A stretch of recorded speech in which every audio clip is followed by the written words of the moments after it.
p.m. Time to convene the Roy City Council meeting this evening.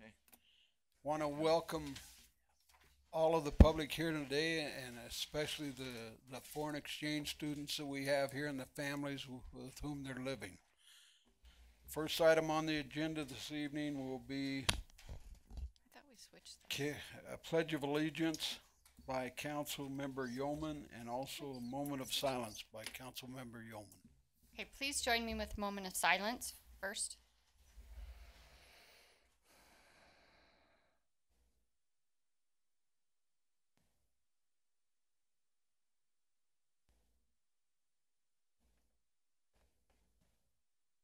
Thank you. Please stand for the Pledge of Allegiance. I pledge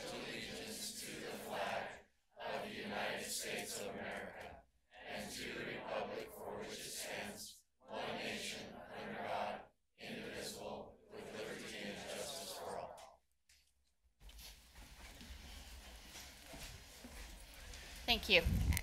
Thanks, Councilmember Yeoman, for that. Today it gives Roy City great honor, and as mayor of Roy City, it's an honor to have a special recognition of a mayoral proclamation establishing the day of September 19th, 2017 as German Foreign Exchange Students Day. Tonight we're going to have a returned missionary that served in Germany come forward. He's going to read the proclamation and also the names of the students, and the council will go in front and present certificates of achievement to these students. So thank you. Nick, please come forward. Thank you. Thank you. Right here? Talk right Yeah. there? Awesome. Okay. Also, der Ratgeber und Ratgeberinnen würden Sie alle gerne herzlich willkommen heißen zu Roy City. Und also das GAP-Programm ist ein sehr tolles Programm. Ja, es wurde im Jahre 1970 hergestellt. Und seitdem hat es viele Freundschaften aufgebaut und ich denke, es ist ein sehr tolles Programm. Ich werde, ich werde Ihre Namen lesen und dann können Sie einfach vorne kommen und ein Zertifikat einfach bekommen. They will receive a certificate, correct? Correct. Okay. So, okay, I'll start. So, I'm sorry if I don't say your name correct. Nick, let us come down here and we'll shake their hands as they come through. Right here? Yep. Okay. Yeah, take and read the proclamation. Have you finished the proclamation? Okay. All right. I will read one more part from Mayor Cragen. He says, "Now therefore, I, Willard S. Cragen, Mayor of Roy City, Utah, do hereby proclaim September 19th, 2017 as German Foreign Exchange Students Day in the city of Roy and extend a heartfelt welcome to our friends from Germany." So first is Nike Rudolph, Annika Freitag, Lena von Spack, Luisa Tesma, Jennifer Lind, Theresia Heise, David Nguyen, Natalie Border, Maria Stunkel, Lisa Kahle, Isabel Scheider, Dorothea Loder, Amelia Ehmann, Lena Grux, Claudio da Silva Lager, Rika Lutat, Lisa Maria Henschke, Jimmy Bruni, Nikita Böhmer, Emily Preus, Johanna Victoria Scheider, Kaspar Voltmann, Melissa Boschnitzer. Okay. Gilda Boda. Ingrid Burkhardt. And the two leaders. Christoph Schnapperella. And Alex Malman. These who are visiting families from Roy High School, students studying German this month. And if I didn't read your name and you're a German student, then come forward.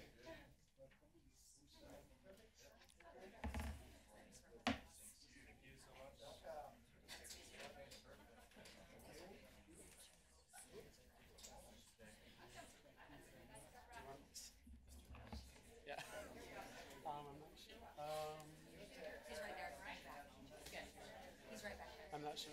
Gary. Okay. Thank you.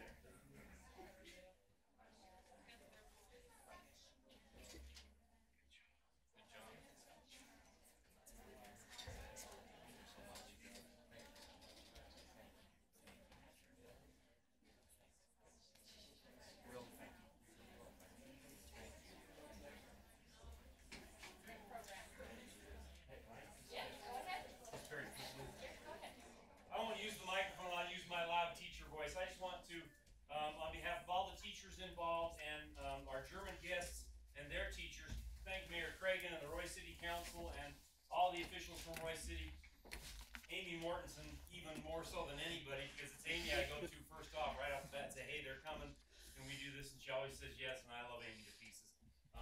Anyway, she's great, and I appreciate all their help. Thank you so much for putting this on for these great kids and this great program and supporting us so well. And we appreciate very much all that you do for us and for Roy City. Thank you. Thank you very much.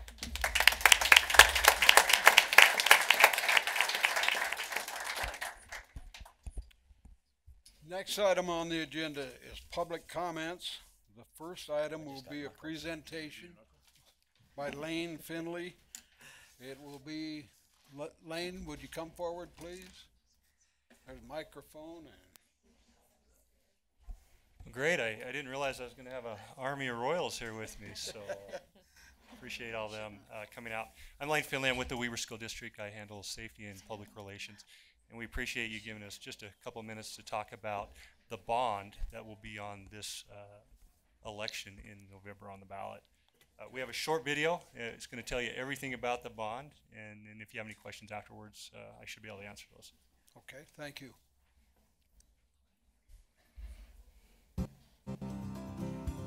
This is the Peterson family, and like you, they live in the Weber School District. Over the next 4 years, Weber is expected to grow by more than 1,500 additional students. Although Weber School District has done everything to accommodate continual growth, it's easy to see how our schools are getting more crowded every year. So how does this affect the Peterson family? Well, the kids are worried about their schools being too crowded. Mrs. Peterson is worried about their kids not getting the right attention with so many students. Mr. Peterson is concerned about the amount of portable classrooms popping up. And Grandma and Grandpa are concerned about safety issues with aging schools such as Roy Junior High School, a school that is over 60 years old. To help with the increased number of students in the area, a bond will be on the November 7th ballot for Weber School District. This will help to build new schools as well as renovate and rebuild other schools with safety and security concerns. How will this bond impact the Peterson family's property taxes? The bond will do a number of things, but one thing it won't do is raise the tax rate. How is this possible?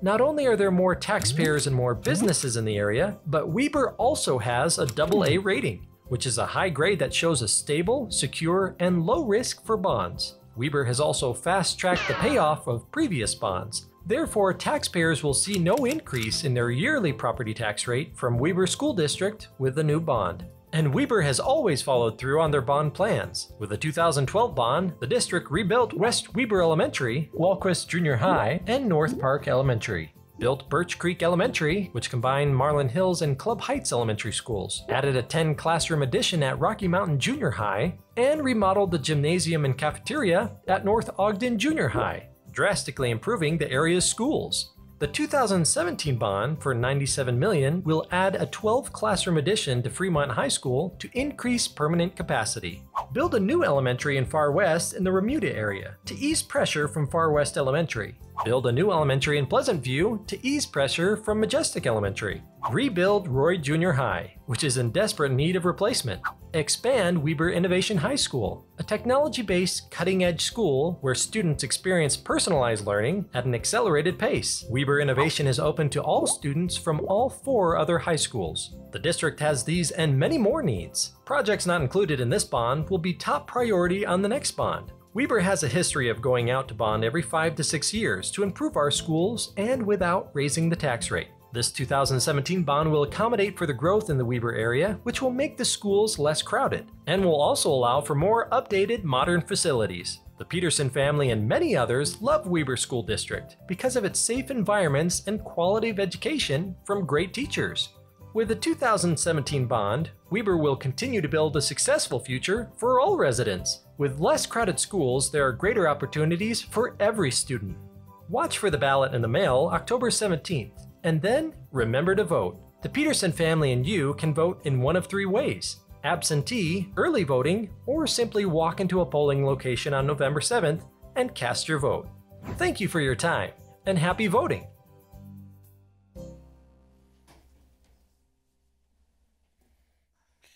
Well, there you have it, the bond in a nutshell.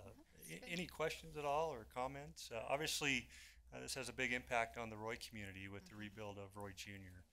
If you haven't had an opportunity to walk through that school, it's really nice when you first walk in. They've done some upgrades to it, but as you go around that facility, it's in desperate need of replacement. And so that will be a big impact here in the Roy community, just like in 2012 when they rebuilt North Park. So we're excited and have high hopes that the bond will pass. Council, any questions? I have a question. Have you Yes. guys already developed plans for the rebuilding of Roy Jr.? I don't know where they're at in that process. Obviously, we have to wait till the bond passes to really be able to move forward. We have been putting a few things in place, like the Fremont edition, trying to get a contractor lined up. So if it does pass, that we would like to have that done by the beginning of next school year. The Roy Jr. rebuild will be more on the tail end of this bond, as those projects are kind of layered over the next 3 to 5 years. And so I don't know if there's any formal plans. The idea behind it would be to basically build a new school on the existing property while we're in operation in the current facility. And then once that new school is open, move the kids over there and then demo the old school. And I believe our hope is that the gym, which is a separate structure that's fairly new, there would be some kind of agreement with the city to use that as a rec center. I believe that's the plan. Yeah, that was leading up to my next question is, would the city be involved in any of that planning? Yeah, as they absolutely. start going through that process, so. Yeah, obviously with the preservation of the gym, that there would be discussions and work with the city on that. Okay. I have a question for you. I mean, Yes. you kind of just said where the Roy thing would be at the last of all those things. So will the money stay allocated for what we want to spend for Roy? Or if all those projects go over budget, do we get what's left? Right. So how the bond works, they don't issue the 97 million, right? You know, on November 8th. That's basically done as those projects come up. The rebuild of Roy Jr., we'd have the 2 new elementaries that would be built first. I think they've tried to project future cost into the equation when they figured out the amounts, and so I don't have any concerns as far as that. Some of our projects in the past some of them have gone over a little bit, some of them have come under budget a little bit, and so I don't anticipate any issues as far as not having money for that rebuild. It's the only rebuild on this bond, and I just think it's such an important project. I don't anticipate any issues with it. Okay. Great. I have some handouts and stuff I'll leave here if you need any information. It talks about the projects and some of the costs. So thank you for your time. I appreciate you letting us have a Thanks, few Lane. minutes. Appreciate you coming out. Next item on the agenda is our opportunity to recognize one of our employees. Mr. Polson, will you take this, please? Yep, I got it. Thank you, Mayor. Mayor and Council, if I can have Daryl Illam come to the podium for just a moment. As Daryl is coming up to the podium, if you guys recall last week, the plane crash, he was posted all over the news, channel 2, 4, 5, 13. He made CNN, and the Ellis DeGeneres show wants him to come up. But anyway, he was in the right place at the right time, and Daryl's been with Public Works for a really long time, and he's got a little bit of fire background, comes from a family of firemen. So what we wanted to do was we actually wanted to publicly recognize Daryl for his heroic efforts in not only helping the lady out of the car, but saving the lady's purse. So what we'd like to do is we want to honor him, and we'd like to give you a $50 gift card and tell you thank you so much. And then I have just a couple other little things for you. There's that. Awesome job. Thanks, Jason. Can I just say a comment? Yeah. So, the first thing we were all pulling it up. I work at the Roy, America First Roy Service Center. So we kind of seen the flash and the fire and everything. So as we were looking at it, someone was pulling up a live feed, of the crash, because KSL was like right there because they were doing that interview. And I knew I could see in the yellow shirt, because you had on your yellow shirt. Orange shirt. And she was running up, and there was the lady in the car was sitting on the ground, but I didn't know at the time that was the victim that was in the car. And you were standing there, and your back was kind of turned as she walked up, and she had her camera. And the first thing I noticed was you put your hand over the camera. And I said to myself, and I said to the employees that I was with, I says, "Way to go, our city employees, for protecting her rights, because at the time she was an innocent victim, and you didn't know exactly what was going to happen." Well, she had said, "Please get the cameras out of Okay. my face," and so I mean, it was. Yeah, so that's the first thing I noticed that you did, was protecting her by covering up the camera while the KSL reporter was there. So I appreciate that, and that was the first thing I noticed that you did. I won't take credit for that. That was Jeff, the employee that was with me. I was standing right next to him. Oh. But Well, then yeah, thank you both for you- going you ahead and betcha. doing that and protecting her when the reporters well, came up. thank you very much. I appreciate that. So council and our guest, I'd like to give him a 2017 Hero Trophy.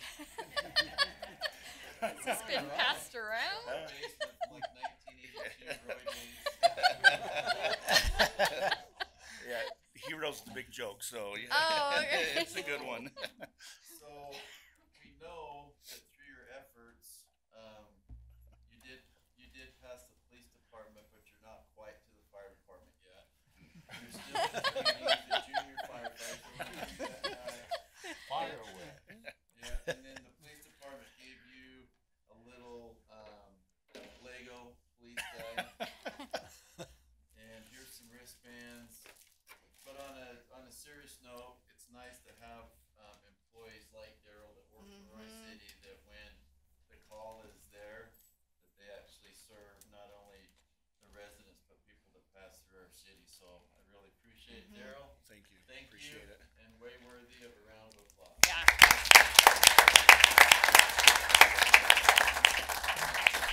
Thank you very much. Thanks, Daryl. And as mayor, I want you to know that we appreciate, as a council, all of the employee response that day. It was, it was something to behold, coming from a public safety background, and how these people went into action, and what took place at that scene was just amazing to watch and observe. Yeah, it's How just amazing to professional things was done. see it. Yeah. Well, thank you, Mayor. Appreciate Thank it, you and very I'll much. relay the message to all the guys I work with. So, Perfect. thank you. Thank again. you. Thank you. Appreciate it. Thank you. Thank you. Next item on the agenda is consent items. These are items considered by the city council as routine and will be enacted by a single motion.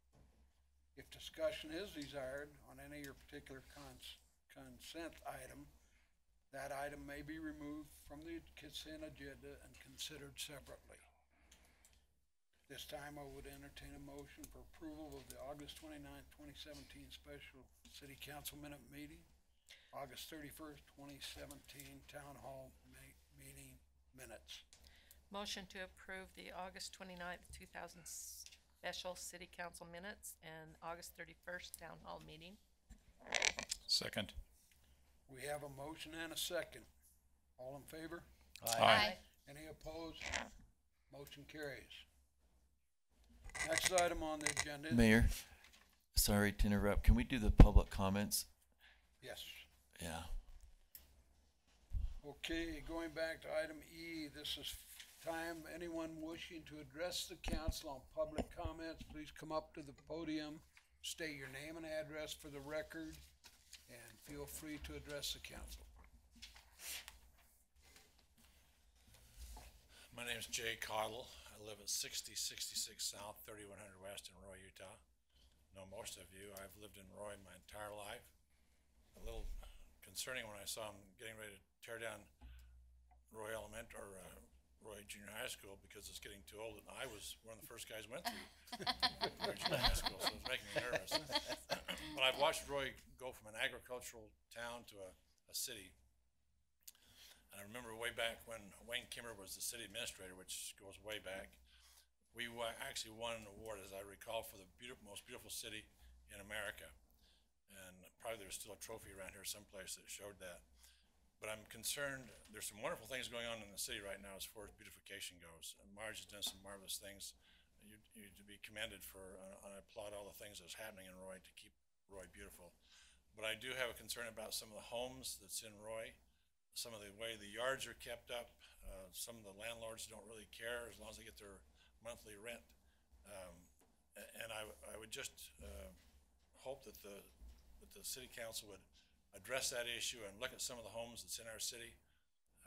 Once again, some of the houses are in disrepair, some of the yards are really sad. And as I've addressed some of those issues, you can only do so much as a neighbor. And it doesn't really move people very fast when you're just talking to them as a neighbor. But a city has the right to force landlords and people who have their homes that don't have any pride to do something about it. And I would submit that it would be well if you would set a timeline, give someone so many days to get their yard cleaned up. If they've cleaned their yard up, everybody's happy. If they haven't cleaned their yard up, then the city needs to move forward and make sure that does happen. That is my concern, and I love Roy. I've lived in Roy my entire life. Plan on probably dying in Roy, but I would like to see the city address those issues, if you would, for those who really don't seem to have any pride in their ownership of their homes and those things that they're in their charge. Once again, I just appreciate you addressing that issue.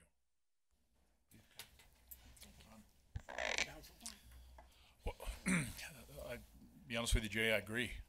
Reality is that this is a reflection of our city you're referring to, and I'd be questioning whether or not Roy City could win another recognition award on a national level for cleanup or for beautification or just the aesthetics as it sits today. And I will indicate to you there is, in fact, a nuisance ordinance. It is alive and well. It's very defined. Council will be discussing that, I think, tonight in some fashion or form. But the bottom line is going to be is that this is our home. This is where we live, and we have an obligation to take care of our home. And I think what you'll find is this council is willing to step up to the plate and address the issues you're talking about, because it is where we live, and we have to have pride in our home. Thank you. Appreciate it. Yeah, we're aware of the areas and want to make sure that we're doing everything possible and working with our acting city manager to get a plan in place. I know he's very concerned about it as well. Mm-hmm. Yep. Okay, that's all I have. Thanks so much for your time. Thank you, Jay. Thanks, Jay, for pointing out an issue, and rest assured, we're going to deal with the issue. Thank you. Okay, thank you.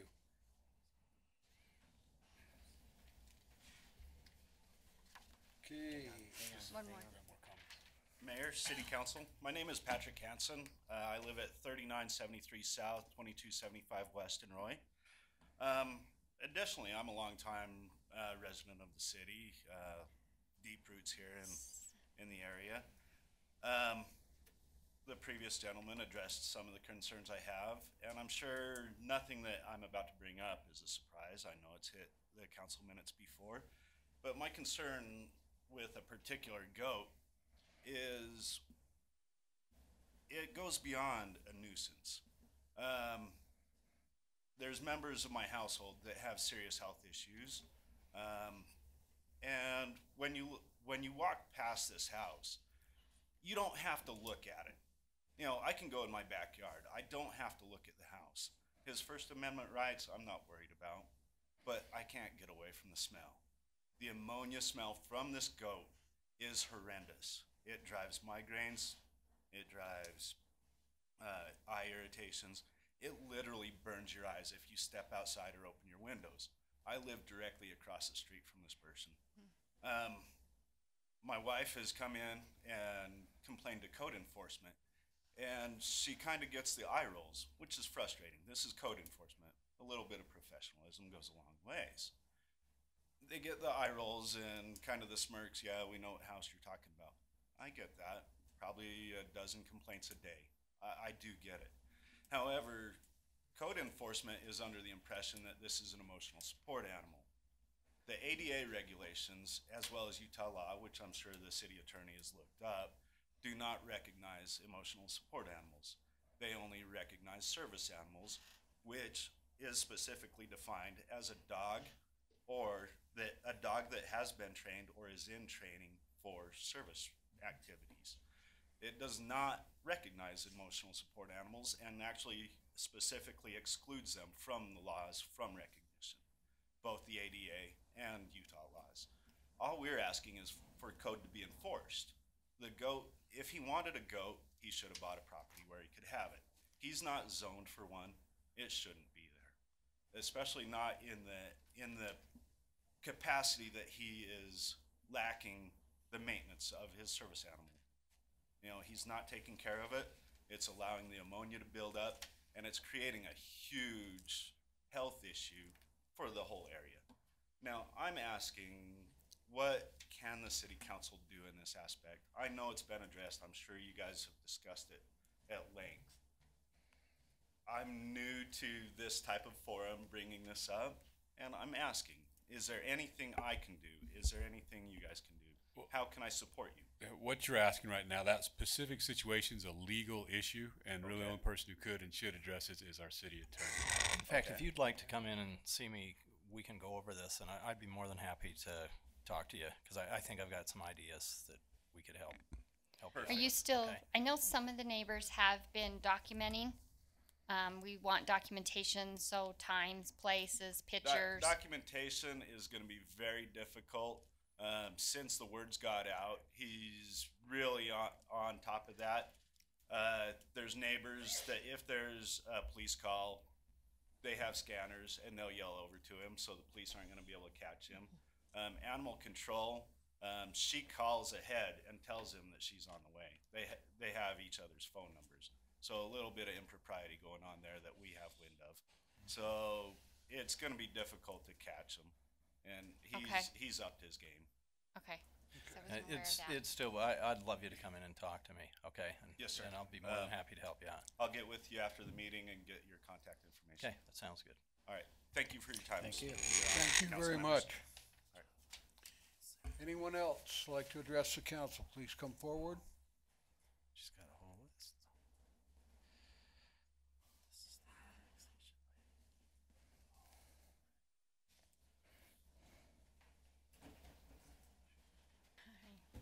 Good evening.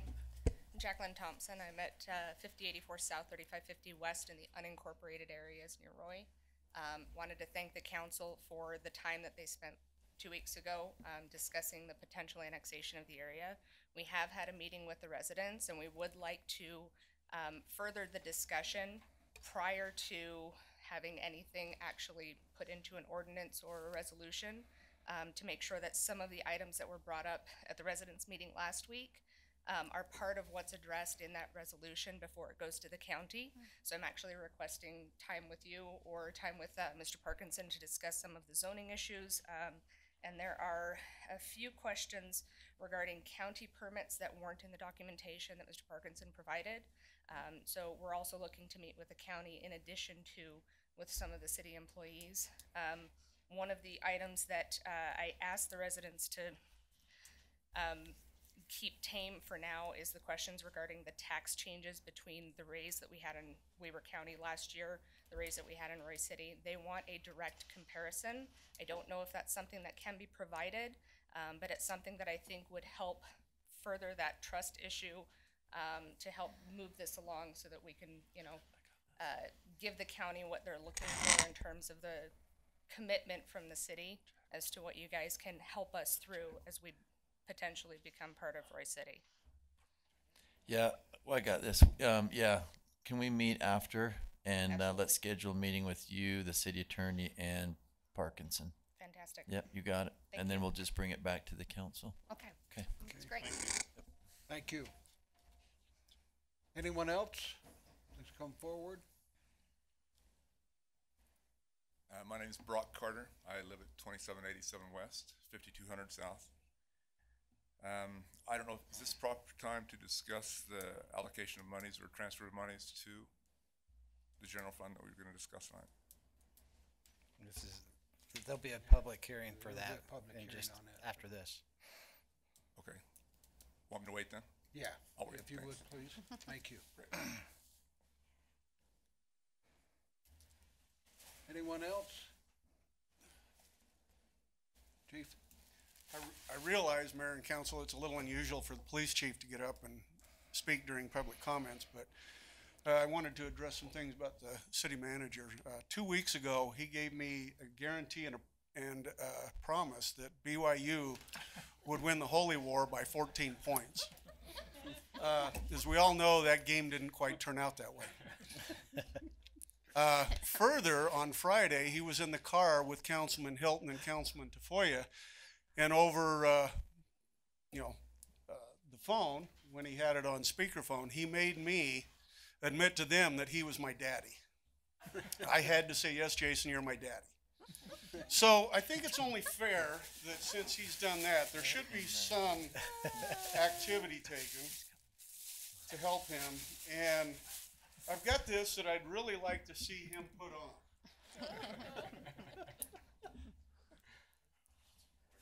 And I'd like to get a picture. That's the most painful smile. It is. It's too good of a hat for you to have. During that same conversation, there was a bet. He said he would never be caught wearing Utah gear, and you said it was a bet that you thought I could win. Yes. There you go. Way to go. Sir? I have no comment. As you can see, staff has a lot of fun together. Anyone else? The show is now closed. I would entertain a motion to go out of the public. Oh, well, it's not public. It's not public, okay. Next item is action items. Public hearing to receive and consider the comments regarding the transfer of monies from the general fund to the general fund from the water and sewer utility fund, stormwater utility fund, and the solid waste utility fund. Motion to go into public hearing. Second. Have a motion and a second, roll call vote. No, all in favor. All in favor. Aye. We are now, I don't think the mayor's mic is working. Well, it is. that is. Okay, we're now in a public hearing to discuss the transfer of the general funds or to the general fund from the utility funds. Ms. Spencer. Mayor and Council, in the 2017 legislative session with the state of Utah, they put a new rule in for enterprise funds and transfers of money from enterprise funds that cities may do. And so what they've done is they've tried to get a lot of transparency so that the citizens know where the money might be going from these funds. And so this is what we're trying to do right now, is to adhere to that ruling that the state of Utah did, and do a presentation here tonight for the citizens and for you also, to let them see what money is getting transferred from our enterprise funds to the general fund. And just a note, we are not doing anything different than we have in the past. We're just doing the disclosure that the state of Utah is requiring us to do. So this is what we've done for years. And so with that, I'll just do a little presentation that probably can help the public here. Okay. If I can make sure this works. So basically, if you defined city government a little to help the citizens out here, unlike a private business which accounts for a single entity and has an accounting system designed to measure profitability, government accounting systems are designed to measure accountability. And to measure accountability, a government unit is accounted for through several separate funds. A fund is defined as a fiscal and accounting entity with a self-balancing set of accounts, segregated for the purpose of carrying on specific activities, for attaining certain objectives in accordance with regulations, restrictions, and limitations. Therefore, a government unit is a combination of several distinctly different fiscal and accounting entities, each having a separate set of accounts and functioning independently. An enterprise fund, which we're talking about here tonight, is a separate, distinct fiscal entity designed to account for the restrictive activity of a fund. The restrictions imposed on enterprise funds, fund proceeds, is created through an implied agreement with the ratepayers when the government imposes a fee. The implied agreement is that the government will use the fees for enterprise fund activities and nothing else. So what is the definition of an enterprise fund? Just very shortly, in Roy City, an enterprise fund is used to report activity for which a fee is charged to external users, our citizens, for goods or for services. Okay, hold on here. Not real good with this here. Okay, so what enterprise funds does Roy City have? We have a water and sewer utility that provides water and sewer services to our citizens. We have a stormwater utility that provides for drainage of stormwater, and we have the solid waste utility that provides garbage collection and recycling collection for the citizens. So for the purpose of this discussion, we're going to talk about three different sets of funds: the general fund, the enterprise funds, and the internal service funds. And the general fund, has all of most of the operating systems of the city within it. And the green items on there are basically the departments that share services with our enterprise funds. And so you'll see that the legislative, legal, finance, building grounds, streets, fleet services, and public works administration share duties throughout the enterprise funds. What are the shared costs that are out there? The general fund of Roy City, which I said is the main operating fund, supports the following personnel: the city manager, which is general oversight throughout the city and throughout all of these funds; the city attorney and his department that provide legal services to all of these; financial personnel, accounting, human resources, payroll, utility services, billing and collections; development services, they issue permits for buildings that we bill out; and public works, of course, we have the director, GIS services, secretarial, maintenance workers, and laborers throughout the city. What are internal service funds? These are funds that the city set up that provide services to all our departments, and this includes the IT department, which is data networking, operations, and support, and also risk management, which provides insurance and splits that cost out to all of the departments. We also have a little bit of shared costs between the utility funds themselves, including clerical services and laborers. And laborers are usually for the cleanup. So what's the purpose of the transfers? The enterprise funds don't have separate administrative staff to rely on within and so the general fund provides that service to them. The semi-annual cleanup requires a number of personnel from public works divisions because there's no employees in the solid waste fund. So we use our streets people, we use our stormwater people. All those people come in when we do the garbage cleanups. Enterprise funds don't have separate information technology and risk management support, so we bill those out.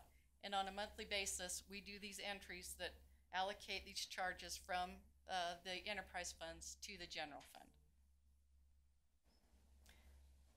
And now for a breakdown. So in the water and sewer utility, it pays about $748,000, which is about 9% of the fund expenditures in the water utility for all of those individuals listed on there. So we've got the Public Works Director, Office Manager, Secretary, GIS, Building Maintenance. So all that goes down through there and gives us a breakdown of all those costs there. For the stormwater utility, it's about $94,000 or 13% of their funds. Once again, we have the Public Works Director and their staff, GIS, City Manager, attorneys, Finance Directors, accounting personnel, and water sewer, the utility clerk in there. And finally, on the solid waste, we transfer $140,000 or 7.46% of those expenses. And in the solid waste utility, we don't provide the actual garbage collection that's put out to waste management. But like I said, on those cleanups and that we have to use the personnel from the other divisions. So in essence, you can see that if we didn't do these transfers, we'd have to have a separate Public Works Director for each one of those funds. We'd have to have separate accounting personnel, separate legal personnel, separate, manager.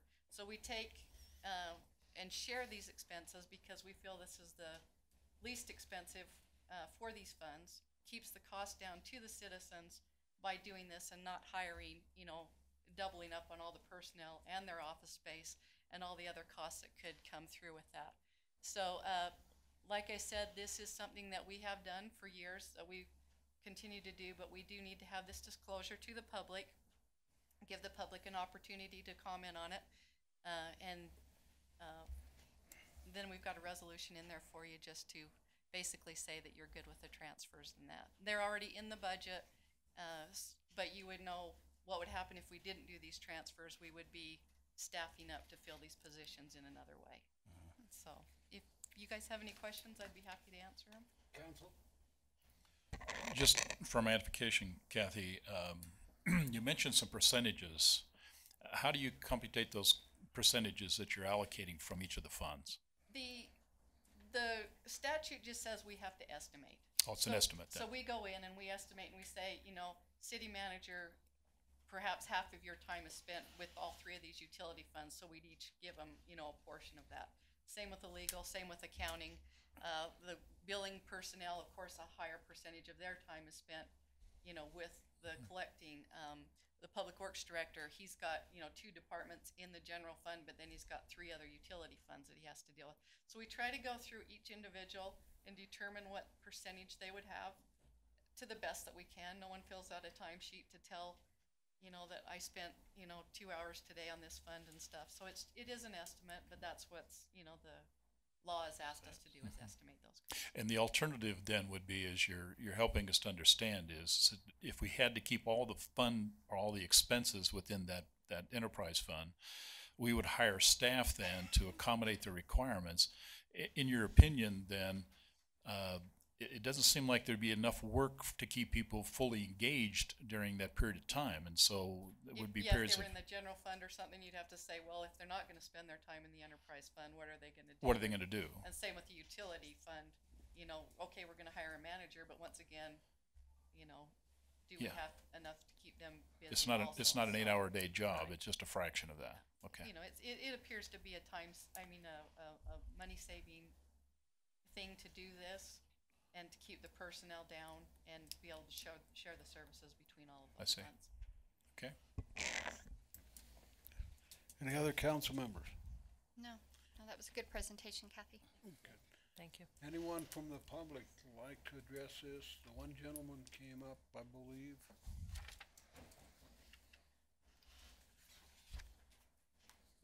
Same guy. All right. I was born in '59. I've lived in Roy for 5 years before we moved out to West Weber County area and moved back. I've been here for 20 plus years. I've enjoyed Roy a lot. Thank you, Kathy, for this information. That's good to know. Didn't know it before. I have a question, though, relative to this percentages of the monies that are collected into these separate utilities. Is it 100% divvied back out then into the general fund? I don't know who can answer that. No. Maybe I don't I think the answer is no, sir. Yeah. No. There is the total expenses of the solid waste utility. These transfers equal 7.46% of the total expenses of that utility. And so, no, the money that's collected would all stay in the solid waste utility. So when you pay your garbage bill, it all stays in the solid waste utility. We just take. So you're only asking for a percentage of that to come out Yes. to pay for the Exactly. The shared administration. Correct. Services. Okay. Administration This could be a fees. moot, moot okay. point depending on how the council wants to vote on it. Is there a idea of how you want to go with this as a council? We're about ready to take that action on this resolution. Well, I was wondering if we can have a pre rather than just an action. I want to know how hard I need to speak. That's a good point. But help me on this last piece. The solid waste fund, I noticed on my bill, took a reduction. And so when the fund, you got more funds than obviously what's needed, then you put into the process then a reduction to the residents, and that's correct. Is that right? Yes, if you remember, instead of having those dumpsters out in the streets, we've gone to the semi-annual cleanup. And so that was a drop in the expenditures, and therefore we didn't need as much money to cover our expenditures, and therefore the reduction to the citizens. And so starting the bill right now, we have seen, for solid waste at least, there was a reduction from the previous months that's now being charged to the resident. July 1st should have been the reduction. Okay. So your first billing for July 1st would have the lower rate. And so your intent then would be is to make this zero profit, zero expense as best we can, and as that fluctuates, then we will either add more if we get tasked more tip fees on the dumpsters to go into the the landfills, or if there's a reduction as we've seen, you will automatically take into account and then reduce the amount of payment goes to the residents. Okay. Right, sir, just make on your comment, we've been doing this for years. It's the legal process. We've always stayed legal. All of our audits have shown that this is the right and proper way to do it if you want to save money for the city and citizens. Otherwise, as Kathy stated, we would need to hire a public works manager, a maintenance guy, street employee. That would take up all that funds, and there'd be nothing left for the actual purpose of building whatever we needed out of that, making services. So it's a good and proper way. I'm glad to hear it. I think it's great. Yeah. I think the red flag to me, Okay, that's what I think we need. the red flag to me was when I first saw the regarding the transfer of monies to general fund, period. I mean, rather than a percentage of transfer of certain monies to, red flag in my mind. I've run businesses before. Well, and I think part of that would be how long of the notice, I mean, we could make the notice really, really long. And so I think, was that on your utility bill or in the newspaper? It was just part of the announcement well, it was in the utility bill. Yeah, so I think we're limited to how much we can actually put on that. So maybe I didn't put all the wording in that would have made it a little bit more clear, but we certainly didn't have enough space on our bill to put all of that information. So we tried to draw you in, to come in to hear the presentation and be able to. Bait and switch, I get it. No, hey, it worked. It got you Commendable to here. you to say, hey, that's a red flag. I need to come and speak up on. It got well, you here. I just think as public of part of Roy, I think it behooves us to be here to listen. It does. Whether we're sitting up there or sitting in the cheap seats. It does. We pay the bills, so to speak, and I think we should be at least aware. And to me, it wasn't clear enough that I wanted to stay home. There's nothing on TV tonight anyway. I don't watch much TV anyway. But anyway, so I appreciate the time. It looks like the council in general is in favor. If it's done in the past, unless somebody else has some other things to bring up, I'm satisfied. Thank you. Thank you for your time. Thank you for coming. questions. Anyone else like to address this? Okay, seeing none. Motion to go out of public hearing. Second. Have a motion and a second to go out of public hearing, back into the council meeting. All in favor? Aye. Aye. Any opposed? Next item on the agenda, consideration of resolution number 1738, approving An amendment to the Roy We City. gotta- Do 37, Mayor. All right, got ahead of motion that. myself. Consideration of resolution number 1737. There you go. Approving the transfer of monies to the general fund from the water and sewer utility fund, the stormwater utility fund, and solid waste utility fund. Mayor, I propose that we approve Resolution 1737, approving the transfer of monies from the general fund from the water and sewer utility funds, the storm water utility fund, and the solid waste utility fund, as defined in the briefing. I'll second that motion. We have a motion and a second. Roll call vote. Councilmember Hilton. Aye. Councilmember Beecraft. Aye. Councilmember Yeoman. Aye. Councilmember Tafoya. Aye. Councilmember Gandoy. Aye. Motion carries. Thank you. Next item on the agenda, consideration of resolution number 1738, approving an amendment to the Roy City Personnel Policy and Procedure Manual to include a flex time policy.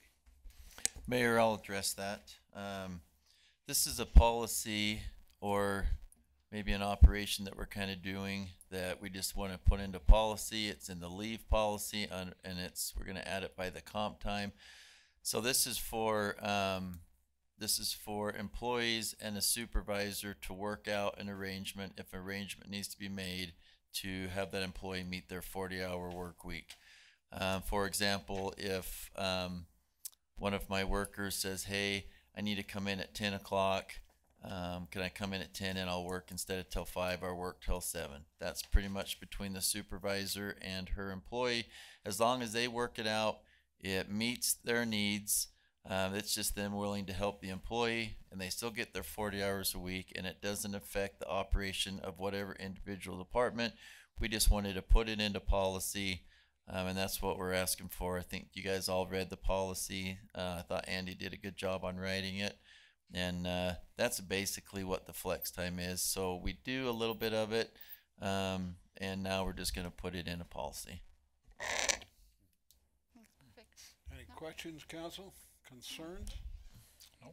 Motion to approve Resolution 1738, approving amendment to the Roy City Personnel Policy and Procedure Manual to include flex time. Second. Have a motion and a second. Roll call. Councilmember Beecraft. Aye. Councilmember Tafoya. Aye. Councilmember Gandoy. Aye. Councilmember Yeoman. Aye. Councilmember Hilton. Aye. Motion carries.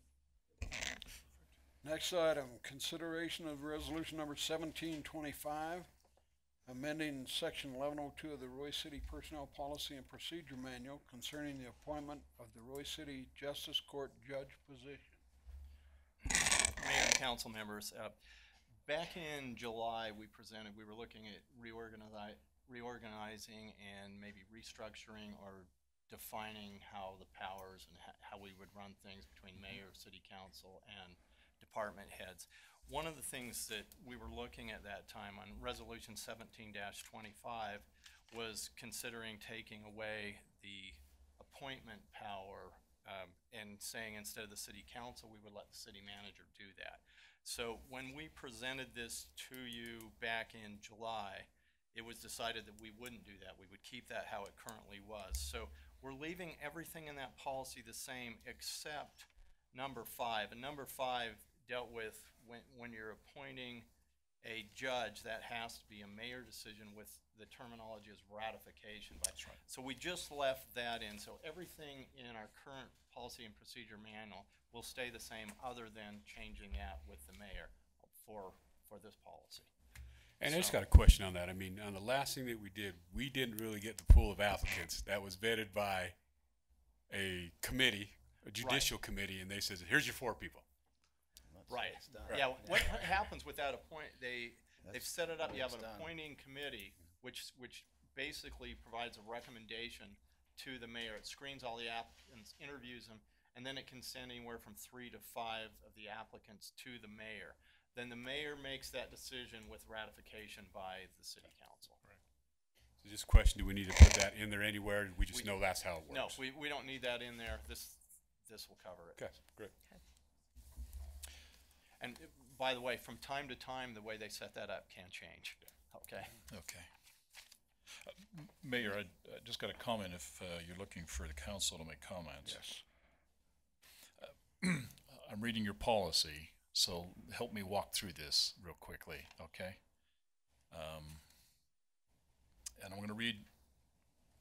1B specifically, and it says this, part-time employees are not eligible for retirement, leave benefits, or any benefit generally given to full-time employees unless specifically approved by the city council.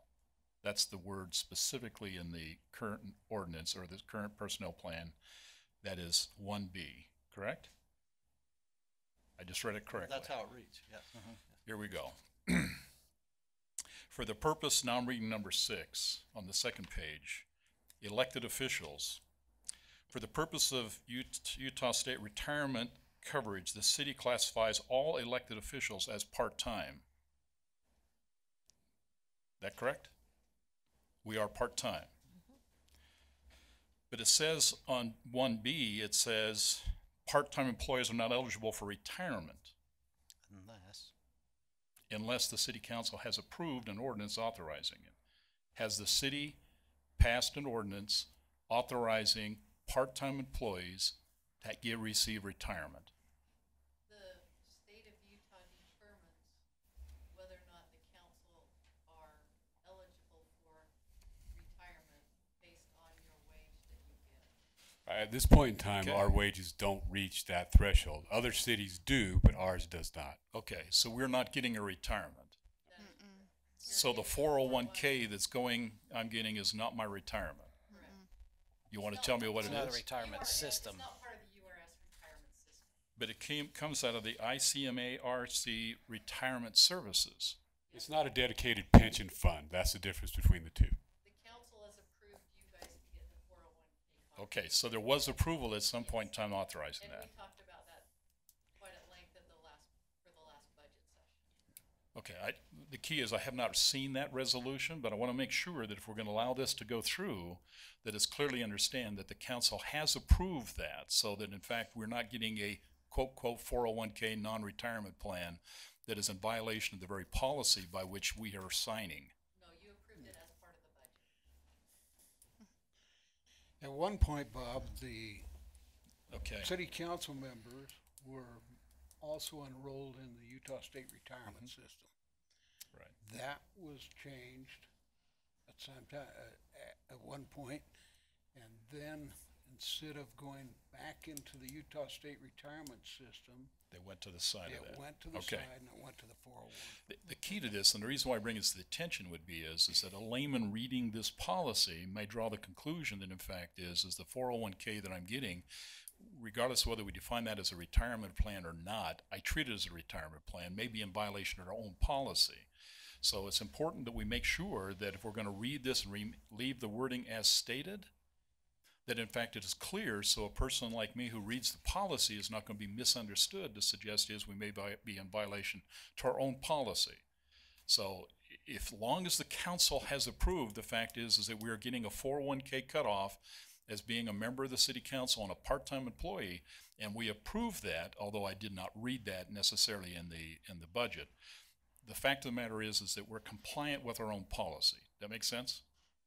Okay, because I'm all about compliance, okay? If it doesn't say it black and white, then darn it, make it black and white, because this ambiguity it creates problems for me. So, bottom line is that you're telling me the council approved us to have somewhat of a retirement plan, and that keeps us in compliant then with our policy. And I can, there was discussion of taking that out at one point. Right, we had this lengthy discussion. We all agreed what we want to do as a unanimous vote. Yeah. Yep. Okay. Now, this policy that's in front of you is only dealing with just changing some language to For the paragraph 5. But we're going to approve this policy It's already as written. been approved, yeah. Agreed, but I Yeah, found it's lots of all- mistakes in the policy, and as I surface them for another approval, it would be in our back. Wait till Well- we get to the next one, and then we can get into it. What I'm saying, it's already there. But we Agreed, approved it but if we last don't time. fix So it, the only change we're making today is just the judge, I got the that. judge. So, but if you want to come back at a different time with some other amendments changes or or whatever, amendments. we can do that. But today isn't changing anything that's currently existing in this section other than I what think we I'm read. misunderstanding. Here was my point, Andy. I get I a think I document, underst- and I just passed a resolution, and we're about to pass a resolution. As we pass that resolution, that document then becomes the law. If the basic document is flawed, is not it important to us to address the flaws now, or are we only going to focus on the words? It is, but you're saying that if we approve this policy, See, all we're approving is what's redlined in it, and I redlined it so that everybody could understand. So the policy that was already approved still is exists. there. Well, So I don't it's not like if okay. all we're approving is just this. Gotcha. I'll let you settle with that. Yeah. So when do we get an opportunity to go back and correct the rest of the policy? Anytime you would like to bring it up in a council discussion that you think that there should be a change, you can do that in the council moments or whatever. And if we get direction from at least 3 of you, then we'll go back in and we'll. Right, I mean, I hear what you're saying, Bob, but at this point in time, there is not an error on this specific policy. I know, Dave. So, yeah, but I get what you're saying. The problem was I sent a point paper up here to the city. It had 6 to 8 pages of changes that I suggested to the city that they take a serious look at because there's flaws. Okay, I have not basically seen that come up. We've all had discussions about whether one council member can direct staff to do certain things. That's correct. And so my understanding of how the way that this works with the city council is the city council member can make talk in a council meeting and say, hey, I think we need to change this policy. Correct. Now, just one of you can't change the policy. That's but then correct. You have a discussion here, and That's you say, correct. you know what, I think we should change this, and here's why. That's correct. And then you give direction to the city attorney to change that policy and That's draft correct. it. And that's the way that It should that work. I think it should work. And I agree. If you remember the task that I sent to the city, this task was, I'd like this to be put as an agenda item on the agenda for us to have the conversation. That was the original intent. It has yet to come to the council for that discussion, even though it was requested. So my point would be is, I'll reapproach that. I'm not asking the council to agree with me. I'm asking for that conversation. And I agree with the conversation, but I was tasked to prepare This an one. ordinance dealing with all that. My preference would have been That's a right. discussion amongst the council Yes. in a work session or a council meeting. And we Yes. did it the last time we were here. Yes. Discuss all this, because it's hard for me to divine what 6 different people may want.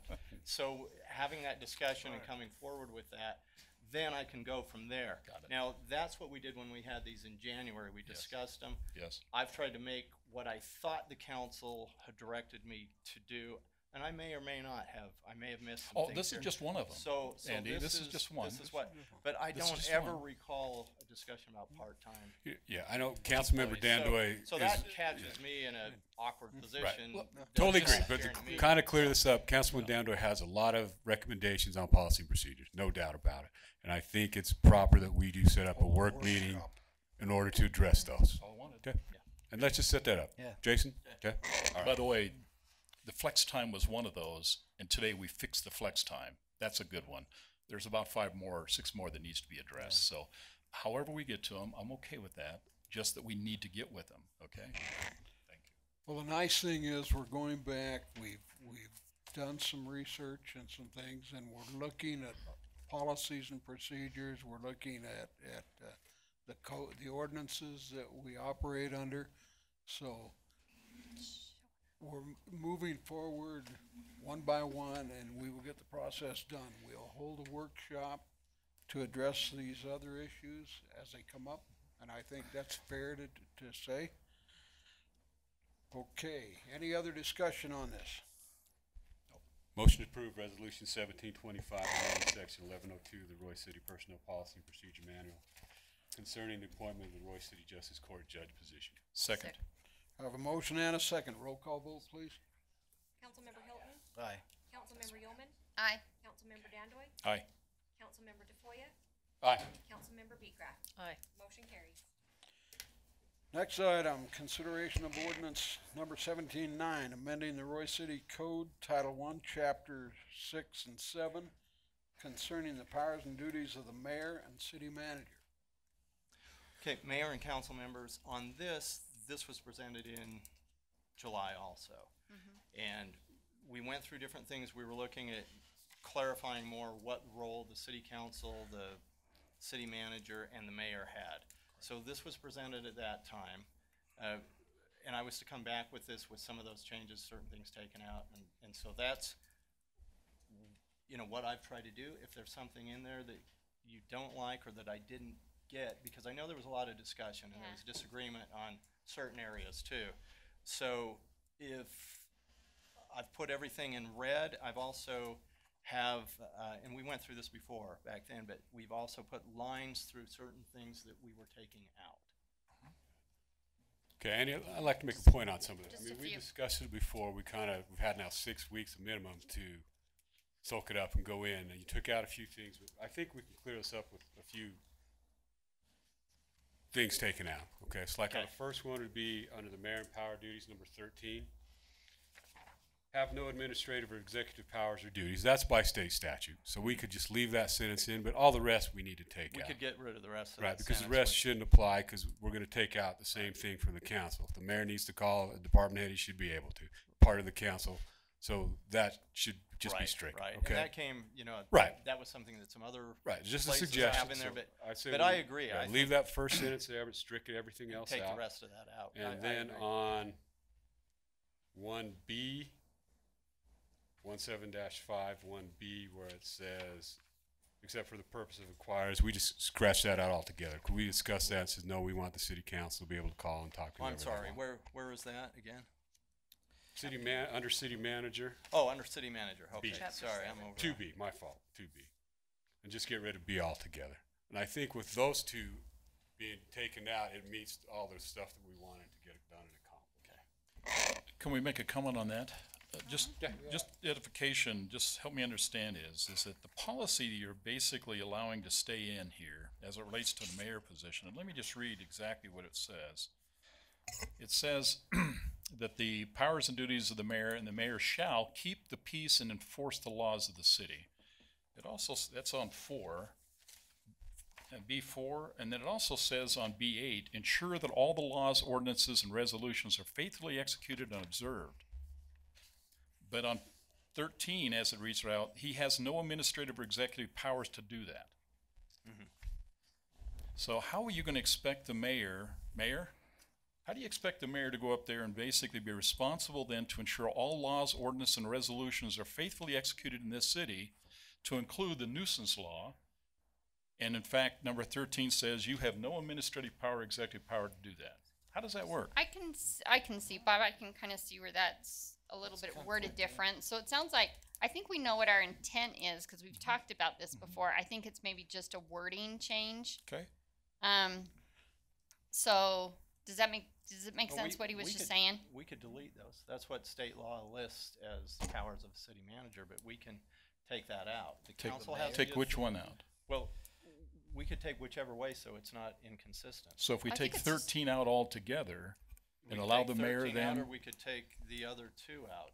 The way that it works with a 6-member form of council is that the city council can take whatever powers, Agreed. assign those to the I mayor, see what you're or saying. assign those to the city manager. Typically, I've got an article by Dave Church that says that typically those powers are assigned to a city manager when you have a city manager, so. Okay, so if we take out we could- 13 we could do it either way. altogether, However, then it leaves the other ones at the top that says he has the powers to do these things. We just and it delete doesn't those. and it doesn't Right. contradict with 13. agreed, but the problem with that is, Mayor, what it basically says is that you will be the council, city council chair, and what's left is that you're gonna be involved in ceremonies. And literally, there's nothing else left for you to do, because now all the laws of the land, the ordinances of the city, basically are not your responsibility, nor do you have the authority to do anything with it. What It's been that way by state law, Bob. It's, No. that's how the state law is. It says, here, I'll read it to you right here. Mayor and a 6-member form of council, and also read to you the executive duties of what the council. You bet. The mayor and state code 10-3B-302. The mayor and a municipality operate in a 6-member council form of municipal government. A is accept as provided under subsection 1B, a non-voting member of the council. Got it? Votes as a voting member of the council if on these matters, tie vote or the other council member present at council meeting, when the council is voting on whether to appoint or dismiss a municipal manager, or an ordinance that enlarges or restricts the mayor's power, duties, or functions.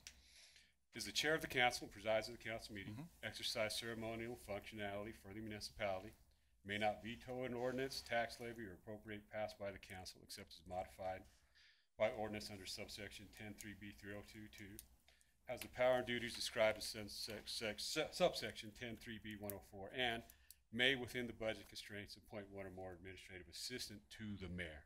Mhm. If the mayor is absent, then the pro tem mayor takes over his duties, okay? That's what state law states, okay? Agreed. Now, 10.3B.303, council is a 6-member form of government. The council in a municipality operating under 6-member council form of government exercise any executive or administrative powers and performs or supervises the performance of any executive or administrative duties. So that's the council's decision what to do. Later it goes on, it says if the council does by ordinance wish to give those powers to a city manager, then that's what they do. And that's what Roy City has done probably for, I can't tell you how many years, but it's been that way ever since I've been here. All the power and duties go to the city manager. The mayor is, in fact, as you state, a figurehead of the community. That's the job duties. Mayor, let me just ask you, just honestly, do you get any calls from the employee or the residents asking you fundamentally why you got a problem in your city? And expect you then to be responsible to fix it? Yeah, I deal with that on a daily basis. So you're getting calls that basically says, Mayor, you got a problem. What are you going to do to fix that? And basically by taking and putting 13 into this discussion, you fundamentally are saying is we're taking all your administrative and executive power and duties, responsibilities away. You never had in the first place. So you never made any decisions at all, Mayor, in terms of helping fix it? Administrative power. We all, Bob, we've talked about this about when somebody calls us and say, hey, Yes. can we get it fixed? We call. We expect that to do that. I mean, that's part of being a council member. Agreed, but where does, my point to the conversation is that the mayor's on the executive side of this discussion, not the legislative side. Yeah, The you- legislative that's sets where the you that's policy. where you need to stop because there is no difference between the two. Andy, jump in here. Yeah, and there's a couple of things that I want to follow up on. Right in state code, it says, the city council can delegate to the city manager all of the mayor's administrative powers, except his legislative power, Mhm. his judicial powers, his ceremony powers, and his position as the chair. Got it. So typically that's what's done. Now this is a paper by David Church. It says, if a council does create this form of government or administration, city manager, the mayor is no longer the chief executive or administrative officer of the city or town. City manager doesn't answer to the mayor individually, but to the whole council, which includes the mayor. This is the most common form of administration in Utah's larger third-class cities. I agree. I've read that document. I understand the policy. I understand the law. What I'm asking you would be is, do you want the mayor to fundamentally have some administrative and executive power so he can do his job? And I'm sensing from this conversation the answer is no. It's in the policy today that he has that. Yeah, well, it says that in state law too. I mean, Yeah, that's a state. I understand that. It's the delegation by the city council that fundamentally went up there and says, I'm going to allow you to do this amount of work. This is what you can do. It's in there today. What we're saying. It depends how you see that they do. I mean, the mayor can see that those laws are enforced by talking to the city manager and going, if you don't enforce these laws and make sure that they're taken care of. And do what? And do what? Bring it back to the council. So it comes to the council. The mayor basically has no authority. That's true. That's right. Mayor, I'm just suggesting to you is that to me, if you have at least, because we're going to cut out your responsibility then to be and I'll read what the policy says today. The mayor is the chief executive officer of whom all employees of the municipality shall report. That is the law.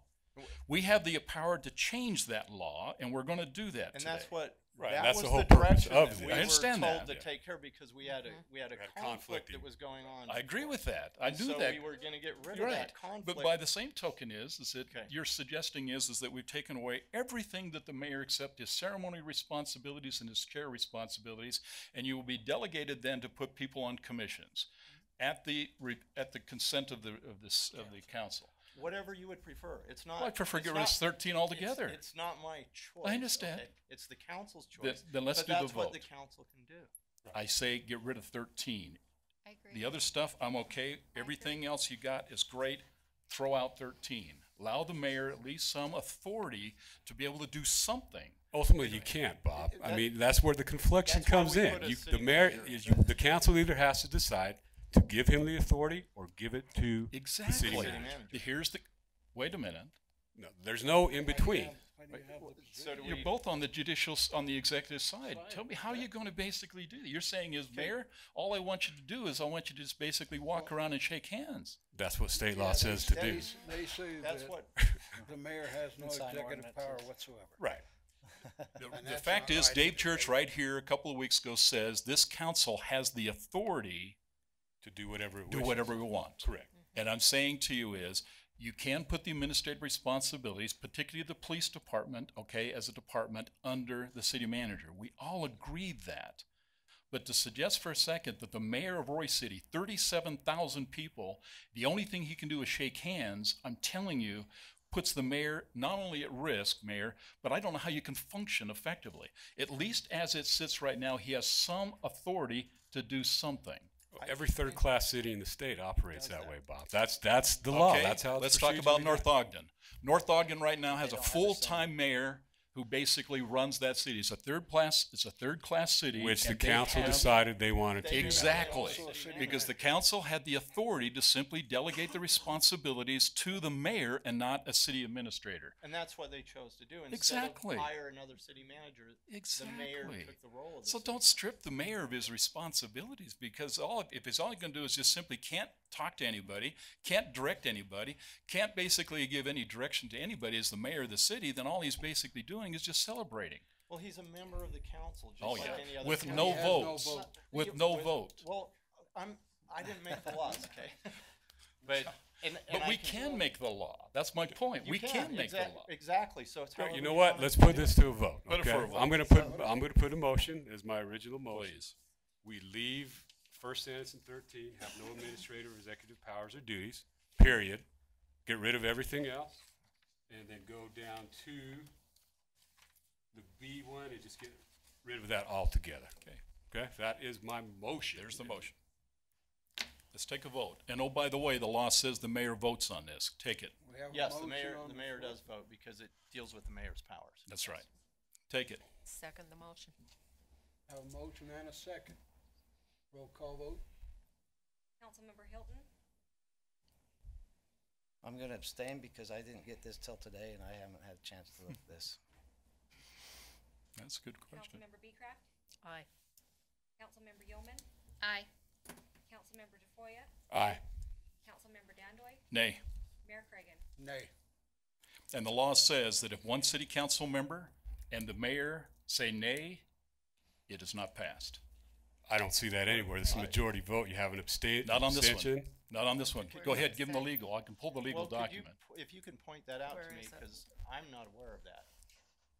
In reality, you're also the mayor. Here's a gray area. The mayor doesn't have a vote unless we're taking away powers. He didn't have them in the first place. He has, in this particular law, the law specifically states in this case that the mayor, because it's reducing or adding. No, let's stop right there powers. because it was never there in the first place because the power of giving it to its city administrator was done 30 years ago by a previous council. So And- that is in But that has here's been what it gone away. says, Hire the Dave. city manager. It says this: the administrative powers and authority duties is vested in the mayor. The mayor is the chief executive officer to whom all employees of municipality shall report. That got stricken from this policy. That Right, means now- we now just what? took that Where away are you from- reading that from? I'm reading right there. That's From what it which says from to which me. statute? Because that could be It's from a statute different chapter city. 6 in our current ordinance. Is it not? And we're fixing that, right? Yeah, that's what we wanted taken out to give to the city There you go. manager. And I'm just saying to you right now is that We had that conflict in there, so we wanted That's to right. take that out. So what I'm saying to you, and you can trust me when I say this, the law is very clear. Okay, but I'm going from my legal counsel who says, in this instance, Go the ahead. majority is the decision.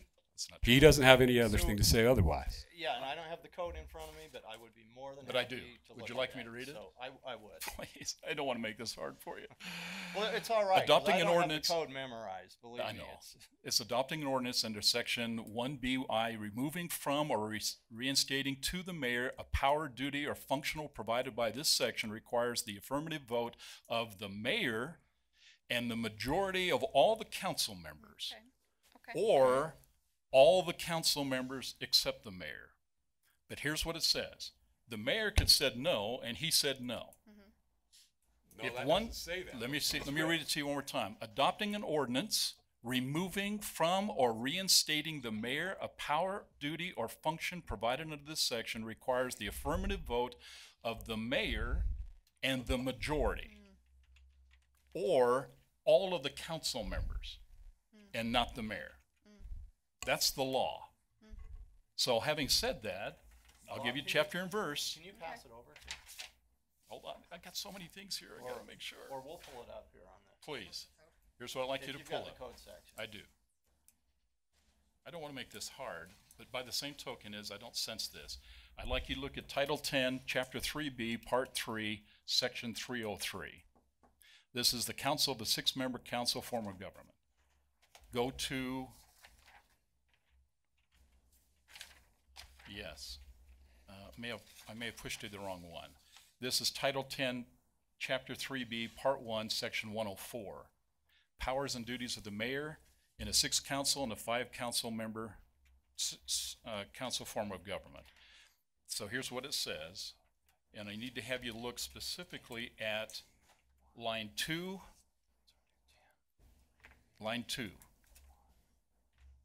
and it says, adopting an ordinance removing from or reinstating to the mayor a power, duty, or function provided in this section requires an affirmative vote of the mayor and the majority, or all city council members except the mayor. We're pulling it up here, so bear Thank with you. me. Okay. That's what the law says. 104. And then we've got. My point on that, Bob, is he didn't have it to begin with, so we can't vote for it. The ordinance basically said, Dave, it says that he was in fact responsible for the police department.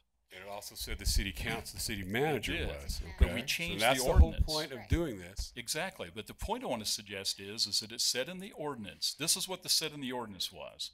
It says that he in fact had all employees within the city answering to the mayor. We agreed that it needed to be the city manager. I'm okay with that. Right, right. What I'm saying is that if you go up there and simply says that I can't make a line change on number 13, then I'm not going to support all of that Okay, ordinance. let me ask, what powers do you want the mayor to have, Bob? Well, That's first what thing I'm I want to asking do you. is when he gets a call, which he gets a lot of calls, he goes up there and he can sit down and simply say to Ross and the city manager, I think there has to be that collaboration. I don't take that away from him, but he needs to go up there and simply says, I want to get something done. Well, And you can do that. That's what we're saying. that's- we Then don't why do you argue have to against take that out of the roles and responsibilities, give him the authority to have some administrative and executive control? Well, that's what I was talking about with the wording. It's the wording issue. So- Let me read the wording. Because that's one the more time. exact same thing In as order what to a council appease can what do. you're trying to say, all we need to put in there is the mayor being part of the council has administrative authority, period. No, because the mayor has no vote in this. What By I'm state asking law. is, that's right. Okay. Unless there's a thing, what it basically needs to say is this, is that he still has some control to be able to get things done. He's on the executive side of this conversation. He's not the legislators. I wonder if we can come up with a wording. I have the same thing Please. come up. Okay, if I see something that needs to be fixed, Yes. or someone calls me, Yes. I can let them know how I feel about it, and then I go right to my city manager. Exactly. If it's big enough. Exactly. If it's not big enough, it's a normal run-of-the-mill thing, I will go to the director. Yes, and you're gonna see an ordinance coming at you in about a half a heartbeat. Part 2 to this conversation is gonna say is you're not gonna be able to do that next.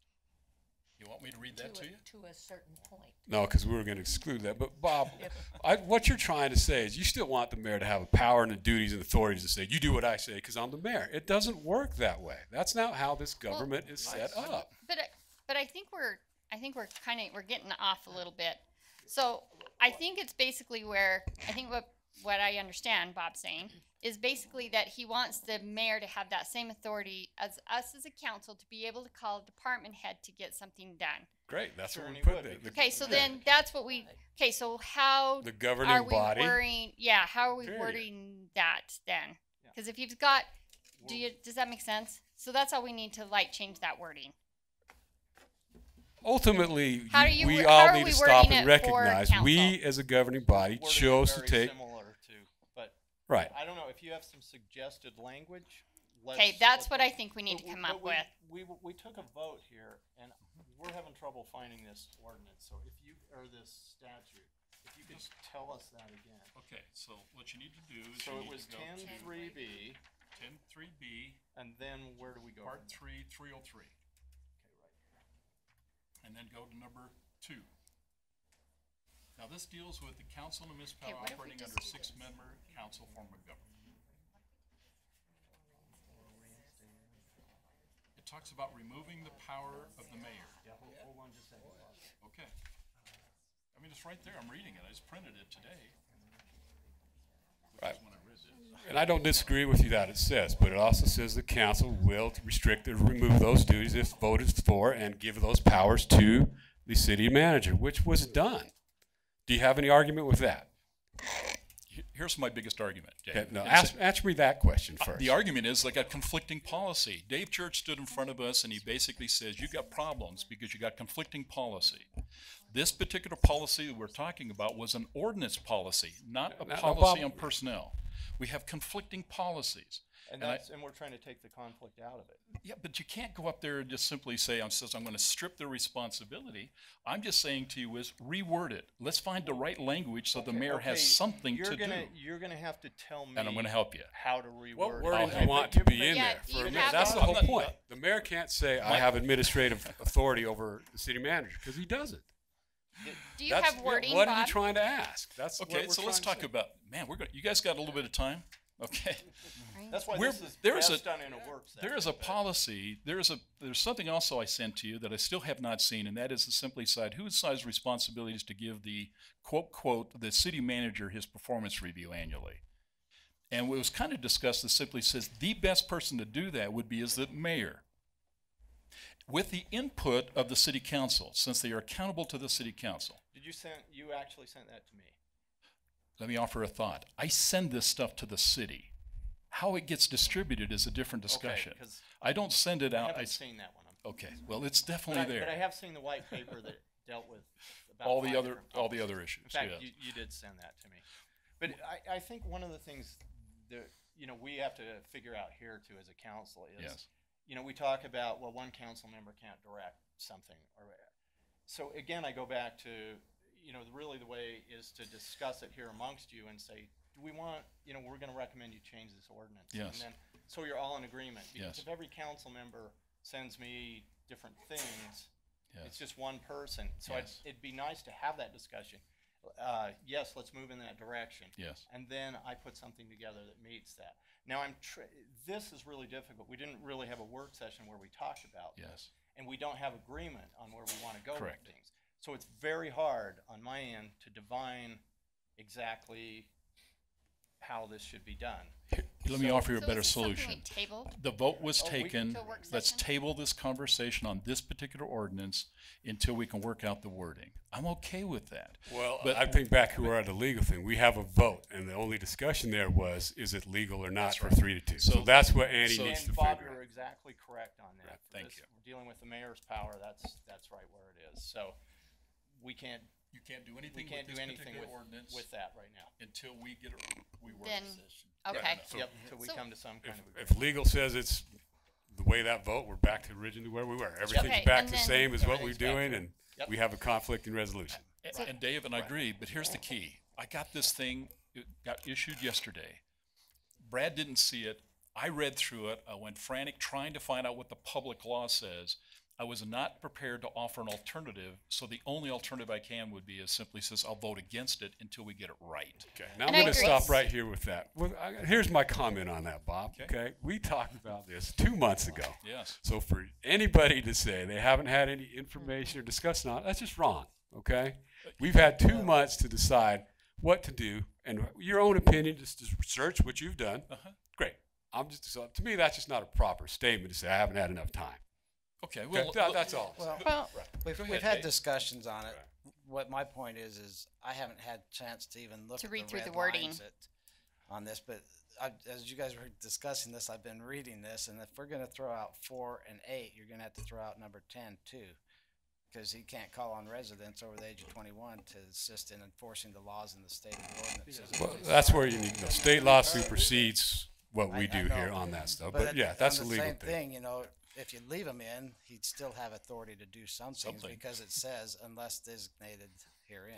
Okay, great. We're back to, let's talk about I the mean, work session. And that's just my Yep. brief That's perfect. thing, but, you know, I could look at this more and have an open discussion in a work session, or I bring it back next council meeting and have time.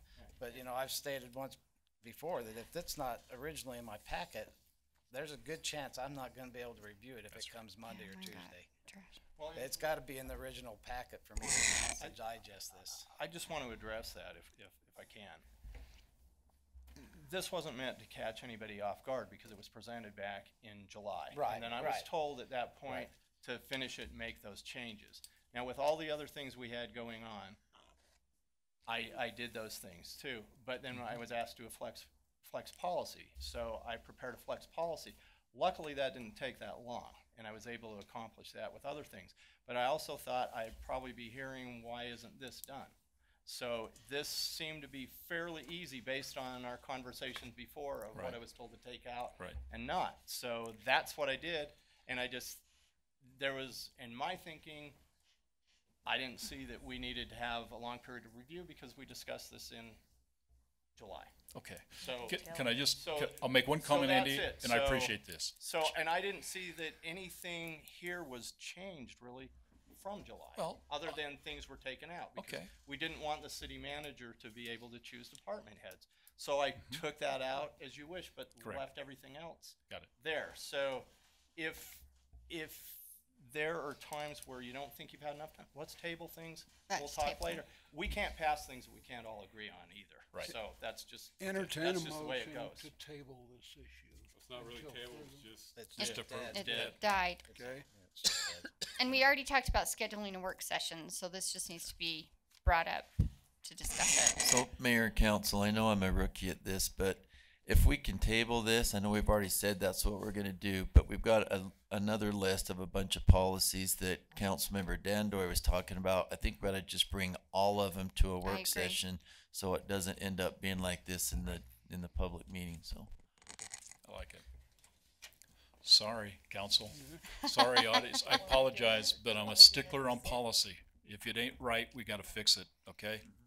You can't do this. we're gonna talk nuisance ordinance here. It's a good policy. Let's get her done, okay? Okay, you know, Andy, I would love you to do this also, just really in-depth dwell into the vote, because the vote was taken and it was done. So find a legal opinion through insurance or whatever. If he didn't have the power to begin with, he didn't have the right to have a vote on it. So just check into that for me. I'll okay? look into that. All right, thank you. okay, next issue, consideration of resolution number 1739, declaring certain property as surplus and authorizing its sale. Mayor, that's me. This is an easy resolution. We hope.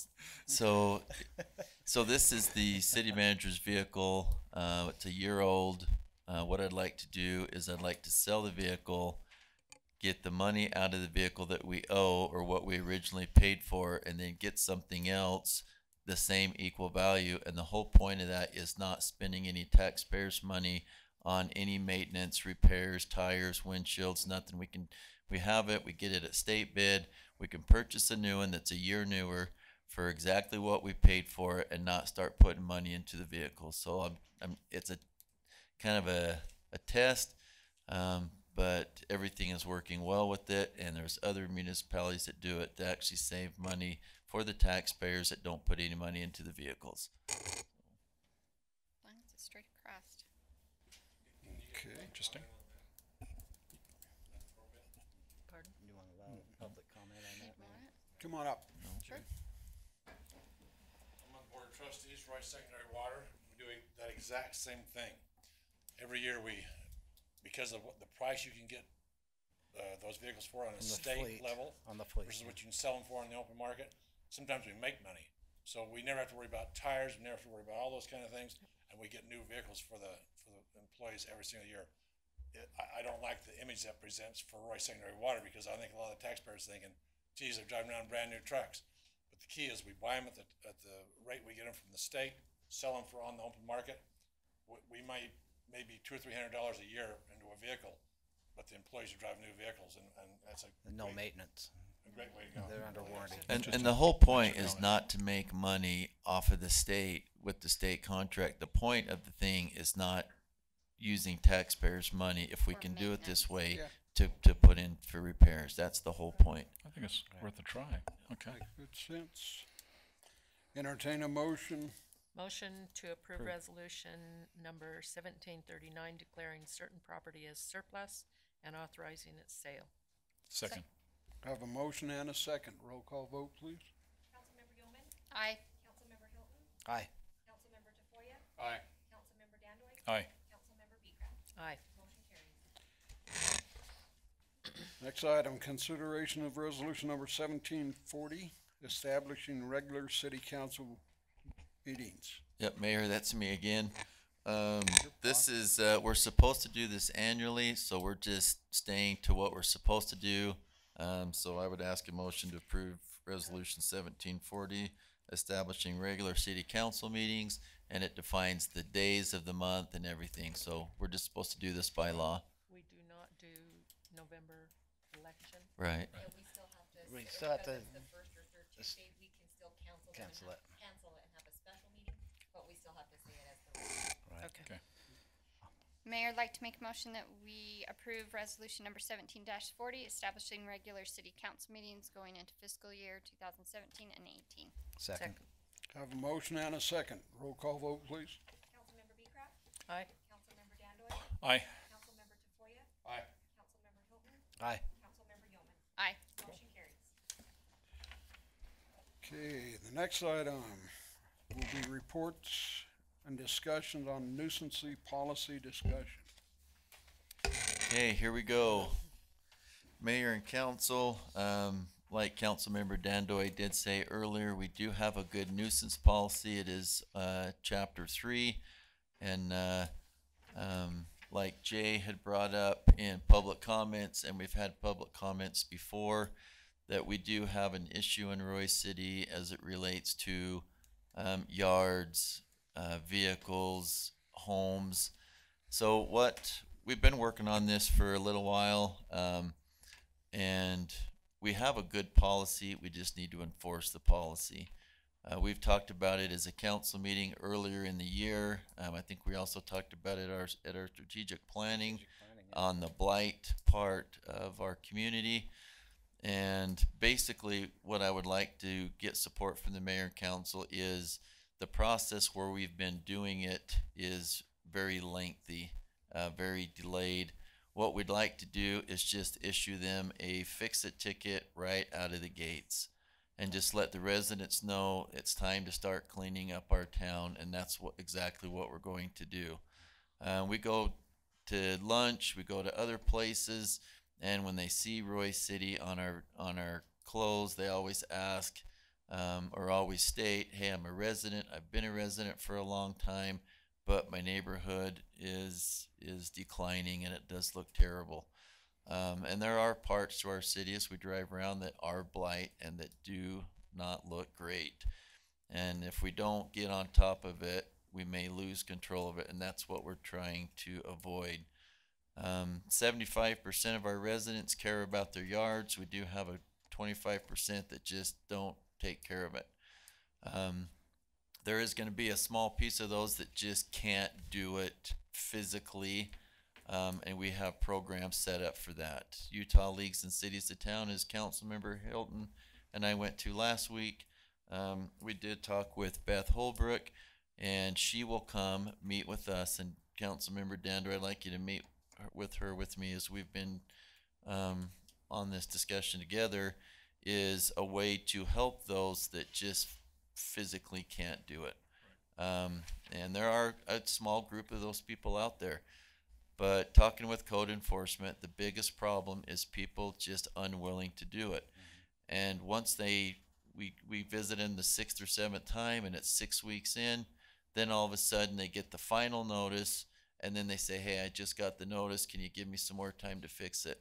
And honestly, we're not going to do that anymore. So we're just going to hit them straight up right now. Boom, this is it.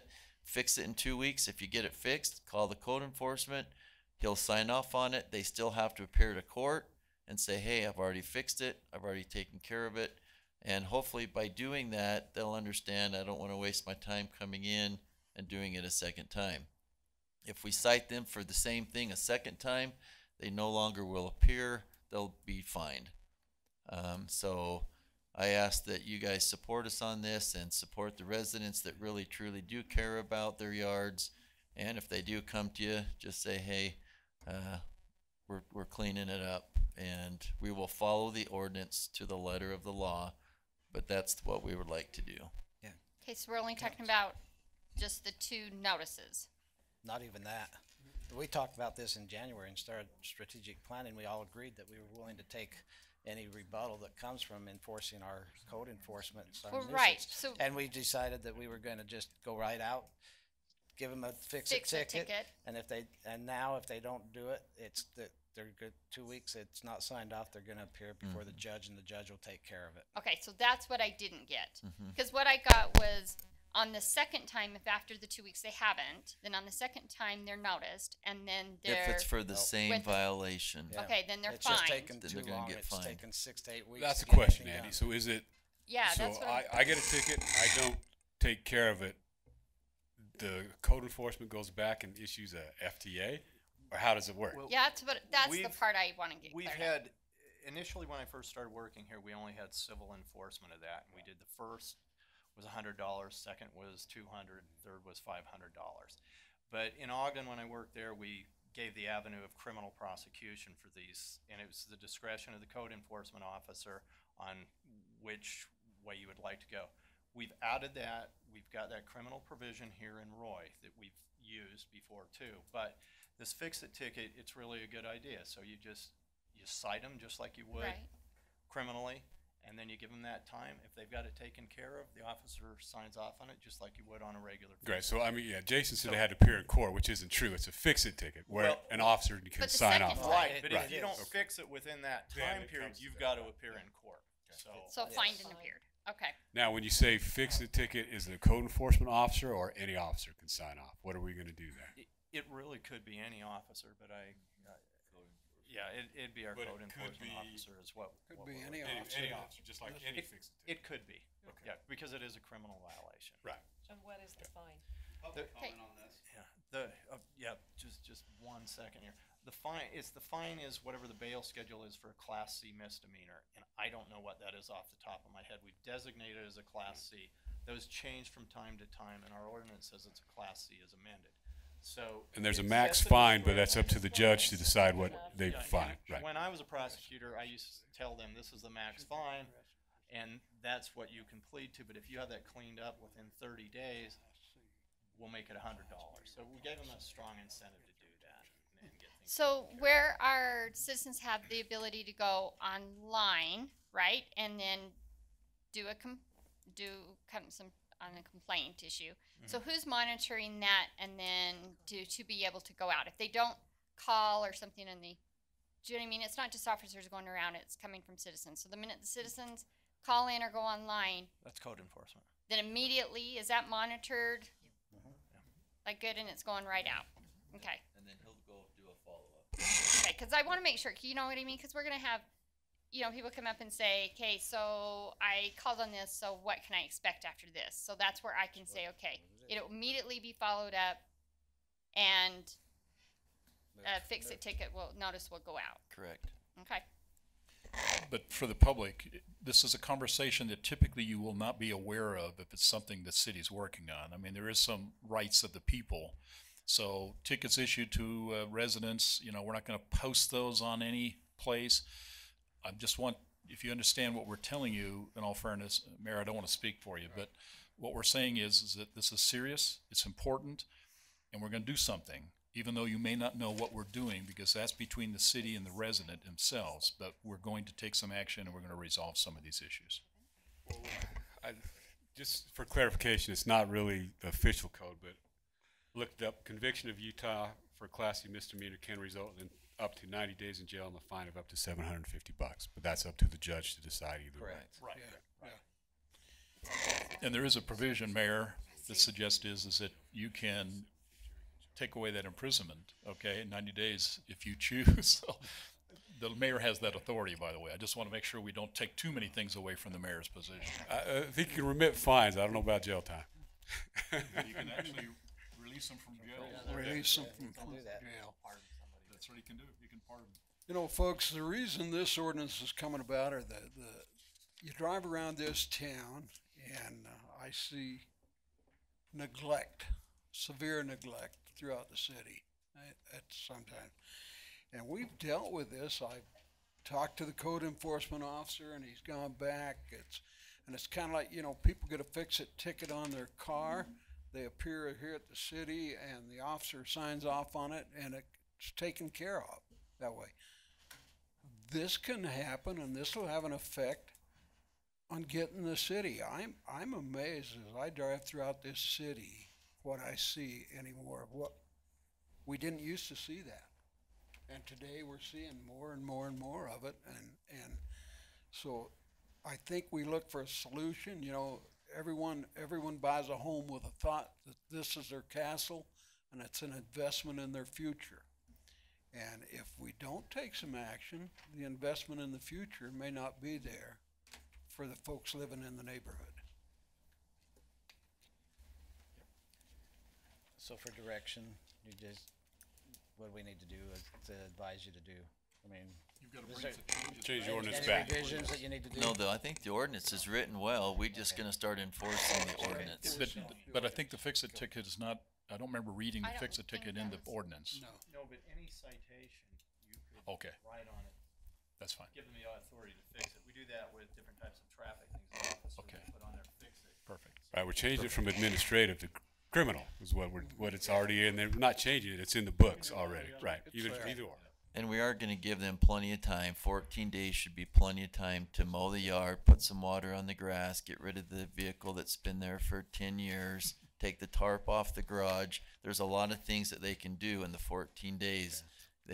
It's just up to them to do it. Right. Now, Jason, you make a good point. I want to throw this out there, though. People need to realize people don't have to have green grass. They want a zero skeep. They want to leave it dirt. That's still good. It's still able to do that. So we as citizens need to understand people have property rights to still paint their house pink.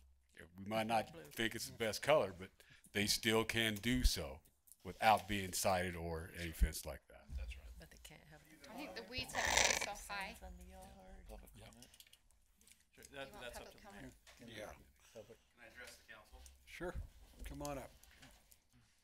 You know, I'm grateful for your, Joe Paul, 3727 West, 5700 South. I'm grateful for your willingness to address it. I like the idea of the fix-it ticket. You get 14 days to fix it. The one thing I'd advocate to the city council is maybe an outreach group or something like that. There are people that can't take care of it. If they can call in and make arrangements. But what I mean is an outreach group, there are plenty of scout troops, church groups throughout the city that maybe you put them on a list that says, somebody calls in and says, I just got a fix-it ticket, I can't fix this. You go down the list and you call Troop 472 and say, hey, can you go over and help these people take care of their yard? Or, you know, you call a ward, you call one of the other churches in town and say, do you have anybody that's willing to help it? That shows you as the city is willing to help these people. And we've But- addressed that. We've done that. Yeah, I hear what you're saying, Joe, but now that we make this criminal, we can't do that, okay? Because it's their responsibility to do. Just like a fix-it ticket, if you get a, We you can get do a, it. It you is, get but a, We can do you it. facilitate putting them in contact with somebody that can help them? that's just like saying, I got a broken winch, I got a broken tire, I'm gonna call the city to go take care of that, which garages they recommend. We're not in the business to do that. I think it But- depends but on we are what the con- situation. but we are I think it's a somewhat. conversation. The code officer has been directed that Joe. But again, that- the that code, he we're now can- going to he criminal, can- they're two different things. But he can advise the situation just like a police officer can say, hey, I'm gonna change this to a fix-it ticket, or I'm gonna Right, let you but again, off, I yeah. can do this. And so he's been advised to And it- survey the situation. If he rings that doorbell and this guy comes rolling up in a wheelchair, he knows he doesn't have the ability to go haul off the tarp or whatever. And then he can come back and we have things just like, you know, Jason said, we can put people in touch to go Right, help. but I understand your point, because you ultimately, can't it's the direct cited business. person's responsibility to take care of it. You can't direct business. In this situation, there's no monetary. I'm not directing a business to go, you know, I'm not saying I'm going to take it to Safe Lighter, I'm going to take it to Technoglass. I'm saying there's a community group out there that'll help you. No doubt. We have great community support from whatever agencies are, but ultimately it's that person's responsibility to search that out. But Hey, is there a Joe. way Let's go to to the city man. facilitate? Let's go to Yes, acting city manager. That's what we're trying to do. So Yeah. Joe, I've got the Yes. solution to that. So we've already talked about that. We've already No, you're addressed not it with. putting me in charge of it. No. But thanks for the thought. But since you're in Cougar Blue, I'm going to give you the next good step here. I knew that was coming. I know. You were in red, I'm in blue. It's a change of roles today. So we are with code enforcement going to give them a list of those nonprofit people that if they go to those people and they truly see that they cannot do it, we will give them this list because we want it to not be Roy City. We don't want to clean up some person's yard as a city and then not clean up someone else's, because then they'll say, hey, you did it for so-and-so, I can't do it, even though they really can. So what we'll do is we'll give them those groups. You'll evaluate the and hardship. Yeah, Right, yeah, exactly. yeah, and we'll just, it's a case-by-case basis, but we'll give them those group of people that are nonprofit that can help them do it, and code That's enforcement all will I'm have asking. that. I totally agree with the fix a ticket, get it fixed, but if they can't, let's help them find a way to do it. I'm gonna And come there's look at your plenty- yard, You know, Joe. being a scout leader for the last 18 years, I've got plenty of people that would be willing to go help out. Yep. And every community has that inside the city. Yep, I agree. So. I'm gonna come look at your house, Joe. Good point. Okay. The thing is with the citation is get someone's attention to the fact they have a problem and get the problem corrected. Right. So For my point on this, okay, here's where we've always got in trouble, okay? We say, oh, we're going to do this, let's be nice, we be lenient, and then it just goes back to being the same old stuff. If you're going to do it, you need to be strict and hardline, or hold them to the right. Otherwise, it never gets fixed. If you always give somebody an out, they're going to take that out. So you can't do that anymore. It's boom, here it is, you're going to take care of it, take care of it. Go Can I ahead. address, please? Yes. I'm Alicia Rowe, 5721 South, 4075 West. I would like to say that since we got rid of the dumpsters throughout the city, I've seen a huge problem with it go up in the neighborhoods. Huge. Yep. Me and my husband work from literally 5 a.m. and we don't get home till 6 o'clock at night. So without those dumpsters, we don't have time to do anything. Yep. So we finally get stuff done in our yard. We don't have a place to go dump it because now that the city has schedules, we have nothing that we can do with it. And it's not just us. It's becoming a problem in our neighborhood. Yep. And if we were gonna do citations and we have elderly people who cannot physically do their yards, and we want to make it a criminal citation, I can give you a list of juveniles in the area who are forced to do community service. Let them go do it. Well, that's what we're talking about. I mean, it doesn't have to be scout groups who are going to Right, volunteer right. because No. obviously there's plenty of youth. Right. There's plenty of high school kids sitting in here who are here for assignments today. Yeah, so there's juvenile places that actually do this and they go out and do community service. So when we coordinate it through the community and through those members that code enforcement says they cannot physically do it, then that's when they outreach to these groups and then they come in and do it. So I had a car. That was sitting in my driveway. I didn't get a knock on my door to see if I was physically able to remove the car. I got a letter in the mail. So unless somebody's gonna physically knock on doors and find out if these people are able to clean up their yard, it's not gonna work. Yeah, right. You're right. That's gonna be another thing. Which brings up an interesting point. Thanks for that comment. How's the staffing on this assignment going to be, Jason? We got one. I think more than one is going to be necessary. You still working to get a number two to help in this? Because it's a pretty big package. Yeah, this will be a group effort. Okay. Help us to understand your approach, because I think that would be very helpful. It's an important law to be compliant with, but you also have to have resources to make it work, and one person may not be enough. Right. Okay. Yeah, if it's not literally knocking on doors and finding out, people are not gonna know by getting something in the mail whether somebody's capable of doing this or not. Which is true. So, Good comment. thank you. Thank you for your comments. Any other discussion on this? Come on up. Same guy. I was wondering, is it possible to even put in a part of the Roy publication, a class on how to take care of your lawn. I mean, with perhaps extension services, phone numbers available to call, and what's the good thing we've got, in my yard, there's weeds that come through there that you can't stop in that secondary system. And it's tough to have to deal with that. An extension service that might give us some heads up on those types of things that I think almost every yard has to deal with would be nice to see, rather than just slamming somebody just because I've got a son who's looking to buy a house, and I says, do you have $1,000 or $2,000 for yard equipment? What do you mean, Dad? I said, well, you can do it on the cheap, no doubt, but you retail, you got to get a lawnmower, maybe a weed eater, a trimmer, of those types of things. I live on 5200. I'm right next to the aquatic center. My house is the one that has a little sign on it that says massage therapy. That's my wife. You know where I'm at if you've been down that street. I don't know how many times, if I can switch in this gear just a little bit, or switch gears a little bit, I don't know how many times I've called officers, and I think I'm calling the wrong place probably, because there's not really a good enforcement number to call on these types of things, on vehicles who are abandoned on that road. They're left abandoned. They don't have, they'll back in and you know they're trying to cover up a license plate that's out of date. But nobody stops by. Police officer doesn't stop by to check it. They should. I know police officers are given tickets just because you backed out of your driveway and parked on the wrong side of the street while you played basketball with your son. Okay, it's enforcement, I suspect, but we're not enforcing enough things. And I just called just the other day. I'm 100 feet away from the trail, and a guy's riding a motorcycle up and down the trail. And the police officers had 4 of them there, and they said, we're not going to do anything about it. As I've got pictures of him, and they took pictures of my pictures, and they said, we're not going to do anything about it. And to me, the problem is there's no way we can qualify for that City of the Year. There's no way, which it saddens me.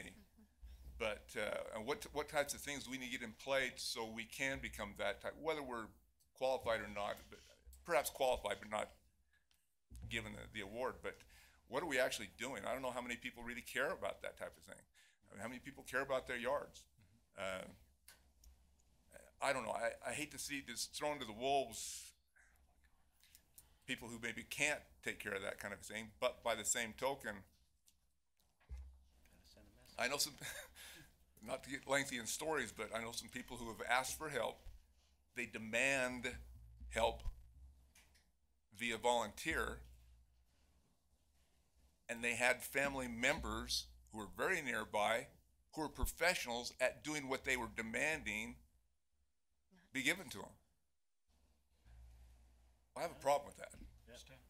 So I hate to see somebody just taking advantage of the circumstances, like you say, oh, I'll pay that $100 if I ever have to, you know, and still do nothing about it.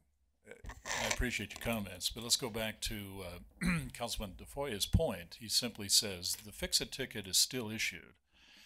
It still has the responsibility of the occupant, and this is both business and residential. We have some challenges in our business district as well, to still fix it.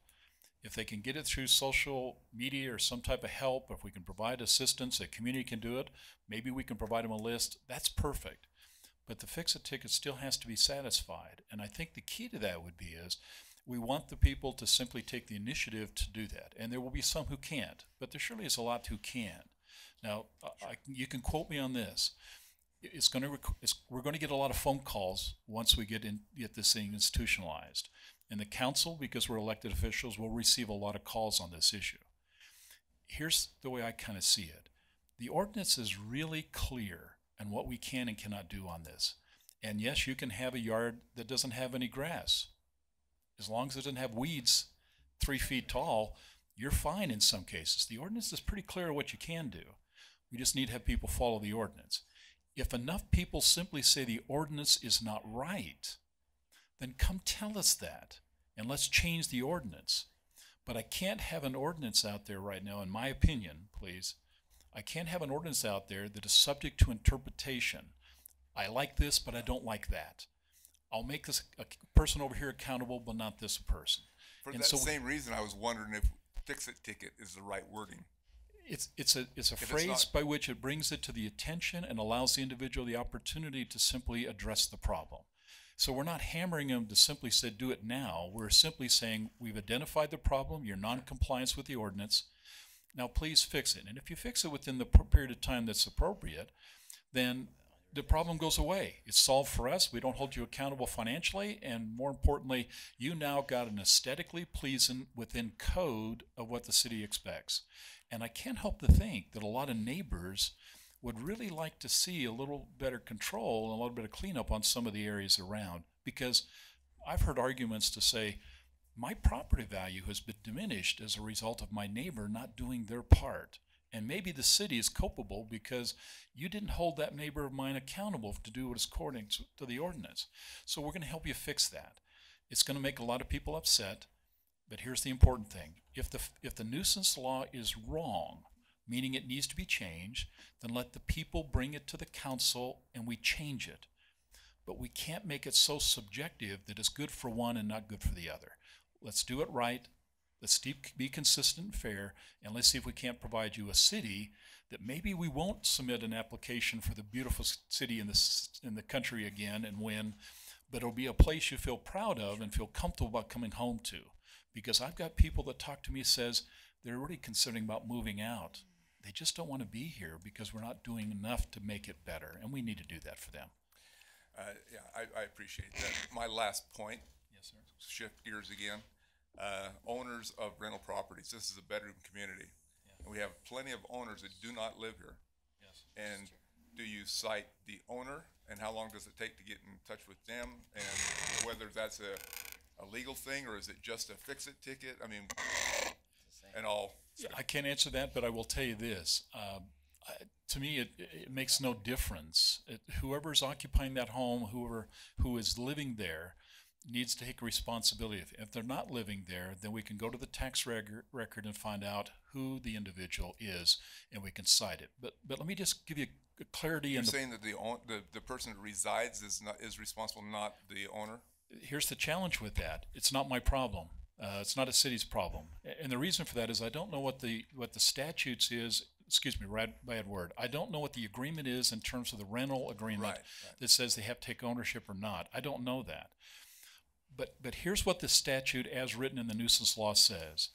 If the city basically has to, the city can't hire a contractor and literally put a contractor on that private property, would require police being there because that's trespassing, but the city has the authority, and we can clean that yard up, and then we bill the owner, or we put a lien against the property.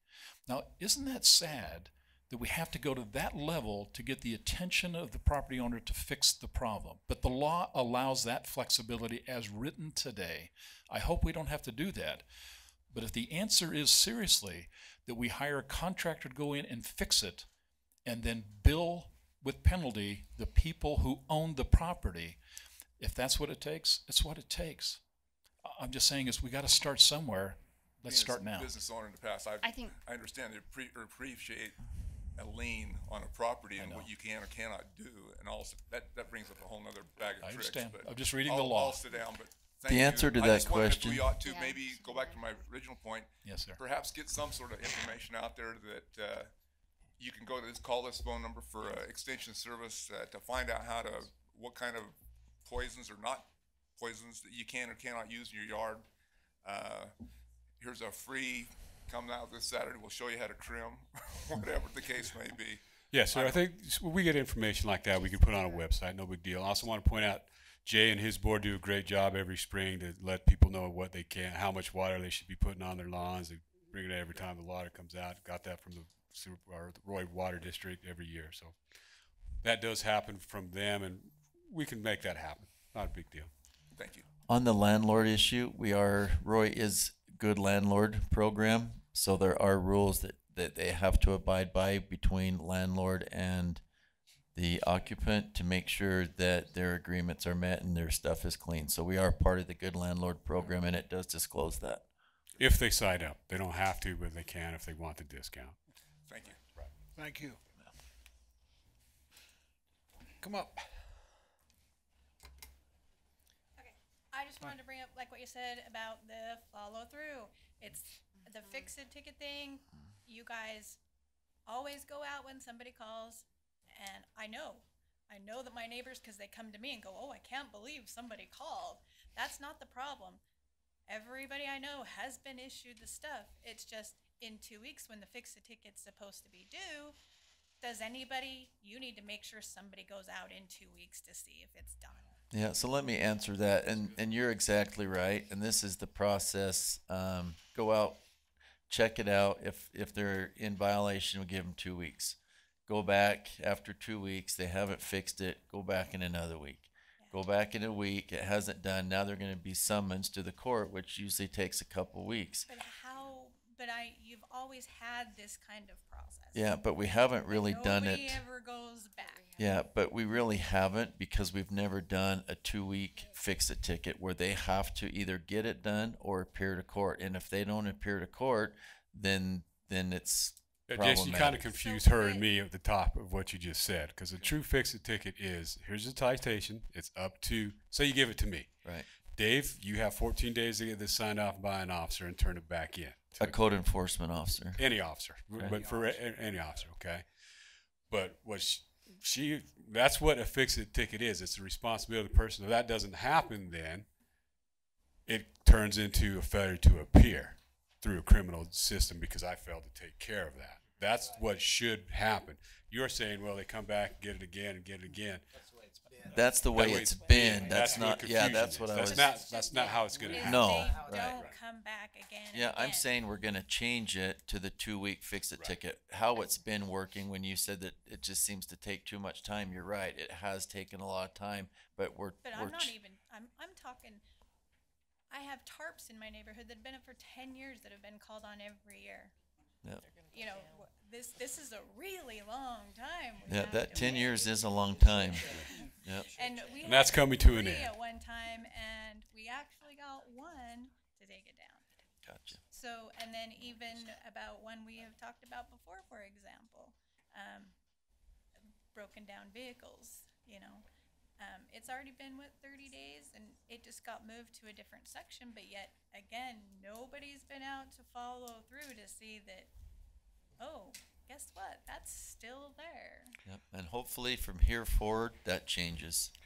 So This is, once they're issued the citation and the citation comes in here, it's not only going to behoove the code enforcement man to enforce that, but if he gets stopped and he hasn't done that, and that judge issues a warrant on that fix-it ticket, or after it gets to the judge and he goes there and doesn't do what he's told to do, police officer stops him, he's going to the Crowbar Hotel is what we used to refer to that. Okay. And he can be taken to jail for that. So Okay. it's up to us. If we're gonna have the ordinance on the books, then enforce the ordinances. Okay? And we're going to do that. Thank you. Thank you for comments. She's got to sign him on. Gets back to school. City manager. Okay, any other city manager? I don't have anything, folks. City manager? yes, thank you. Council, September 25th. Put it on your calendars. That's the National Family Dinner Night from 6 to 7 p.m. We have moved it to Sandridge Park. If you remember last year, it was at North Park. Part of the Roy Cone and part of Roy City. This is the second year that we've had this event, and it's about the families that eat together dinner 3 or more times a week, have children who are less likely to use drugs, alcohol. It's a Monday night. Yep, Mayor is going to present at that night. Jason, I've had people ask, and I don't know the answer. They want to know, what's for dinner? Do you know what they're serving? I don't. Yeah, so who's putting it on and who's serving So the what? Roy Cohn is putting it on, and I'm not sure what's for dinner, but I can ask him, and I'll kick that out to you, and we'll put it on Facebook. Perfect. Okay. Thank you. 6 to 7. 6 to 7. September 27th at 11 a.m. We're feeding the seniors over at the Hope Center. About 150 people. This is where we get the big grills and we do the chicken and we actually cook for them and serve them. So just mark that on your calendars. Mayor and I were going to meet with the airport officials today at 10:30. That got canceled till tomorrow.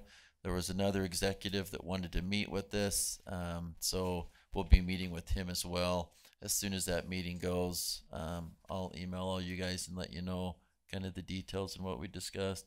I've talked with a few of you. I got your questions, so we'll ask those. Waterfall. Roy residents, I don't know if you saw the waterfall at Harmon's. It's absolutely beautiful.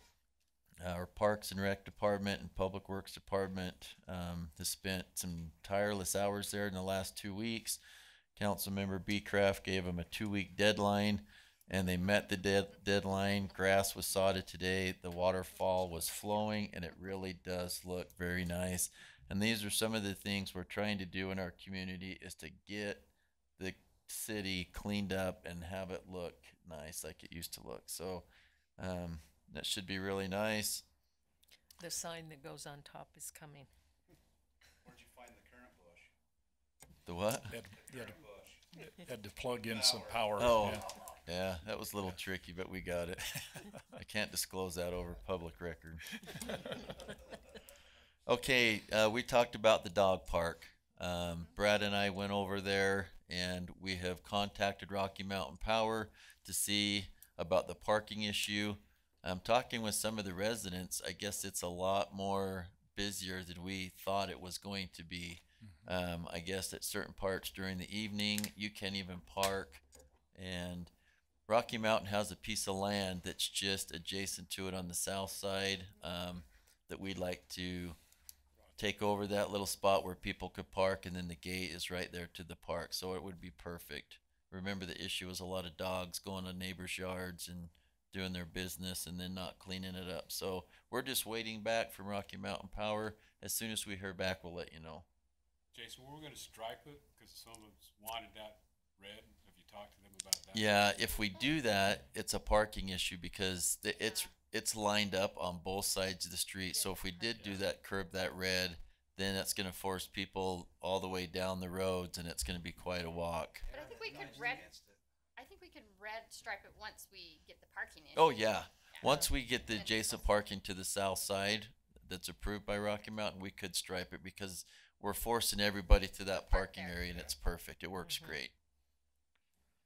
Sprinklers and are fixed at Emma Russell. Remember, we were talking about leaking sprinklers. Mold was growing. We do have that taken care of. Also along the walking trail, some of the trees roots coming up through the little asphalt walking path. We were getting that fixed as well. Kathy Spencer, myself, Mayor Cragen, and our attorney Andy Blackburn had a conference call with our bonds people today. This was to redo our water and sewer bond. Super good news. The interest rates came in a little bit lower than anticipated. So they'll be at 2.057% with the savings over the term, $456,031, which is even a little bit more savings. So Kathy did really good talking with Zions Bank and getting that all done. So kudos to Kathy. Also, we have an option if we would like in 6 years to, if we need to add another bond to it. So super good news. September 26th is a joint work session for the focus on the Roy study. Steve Parkinson sent you guys all an email regarding that, so mark that on your calendars. And that's it for me. You done. Council. I've just been asked about Roy Days banners will be coming down. We've got fall ones that are being ordered that we'll be able to get put up and replace those. So, And Kathy, could you get with us? We need to have another beautification meeting.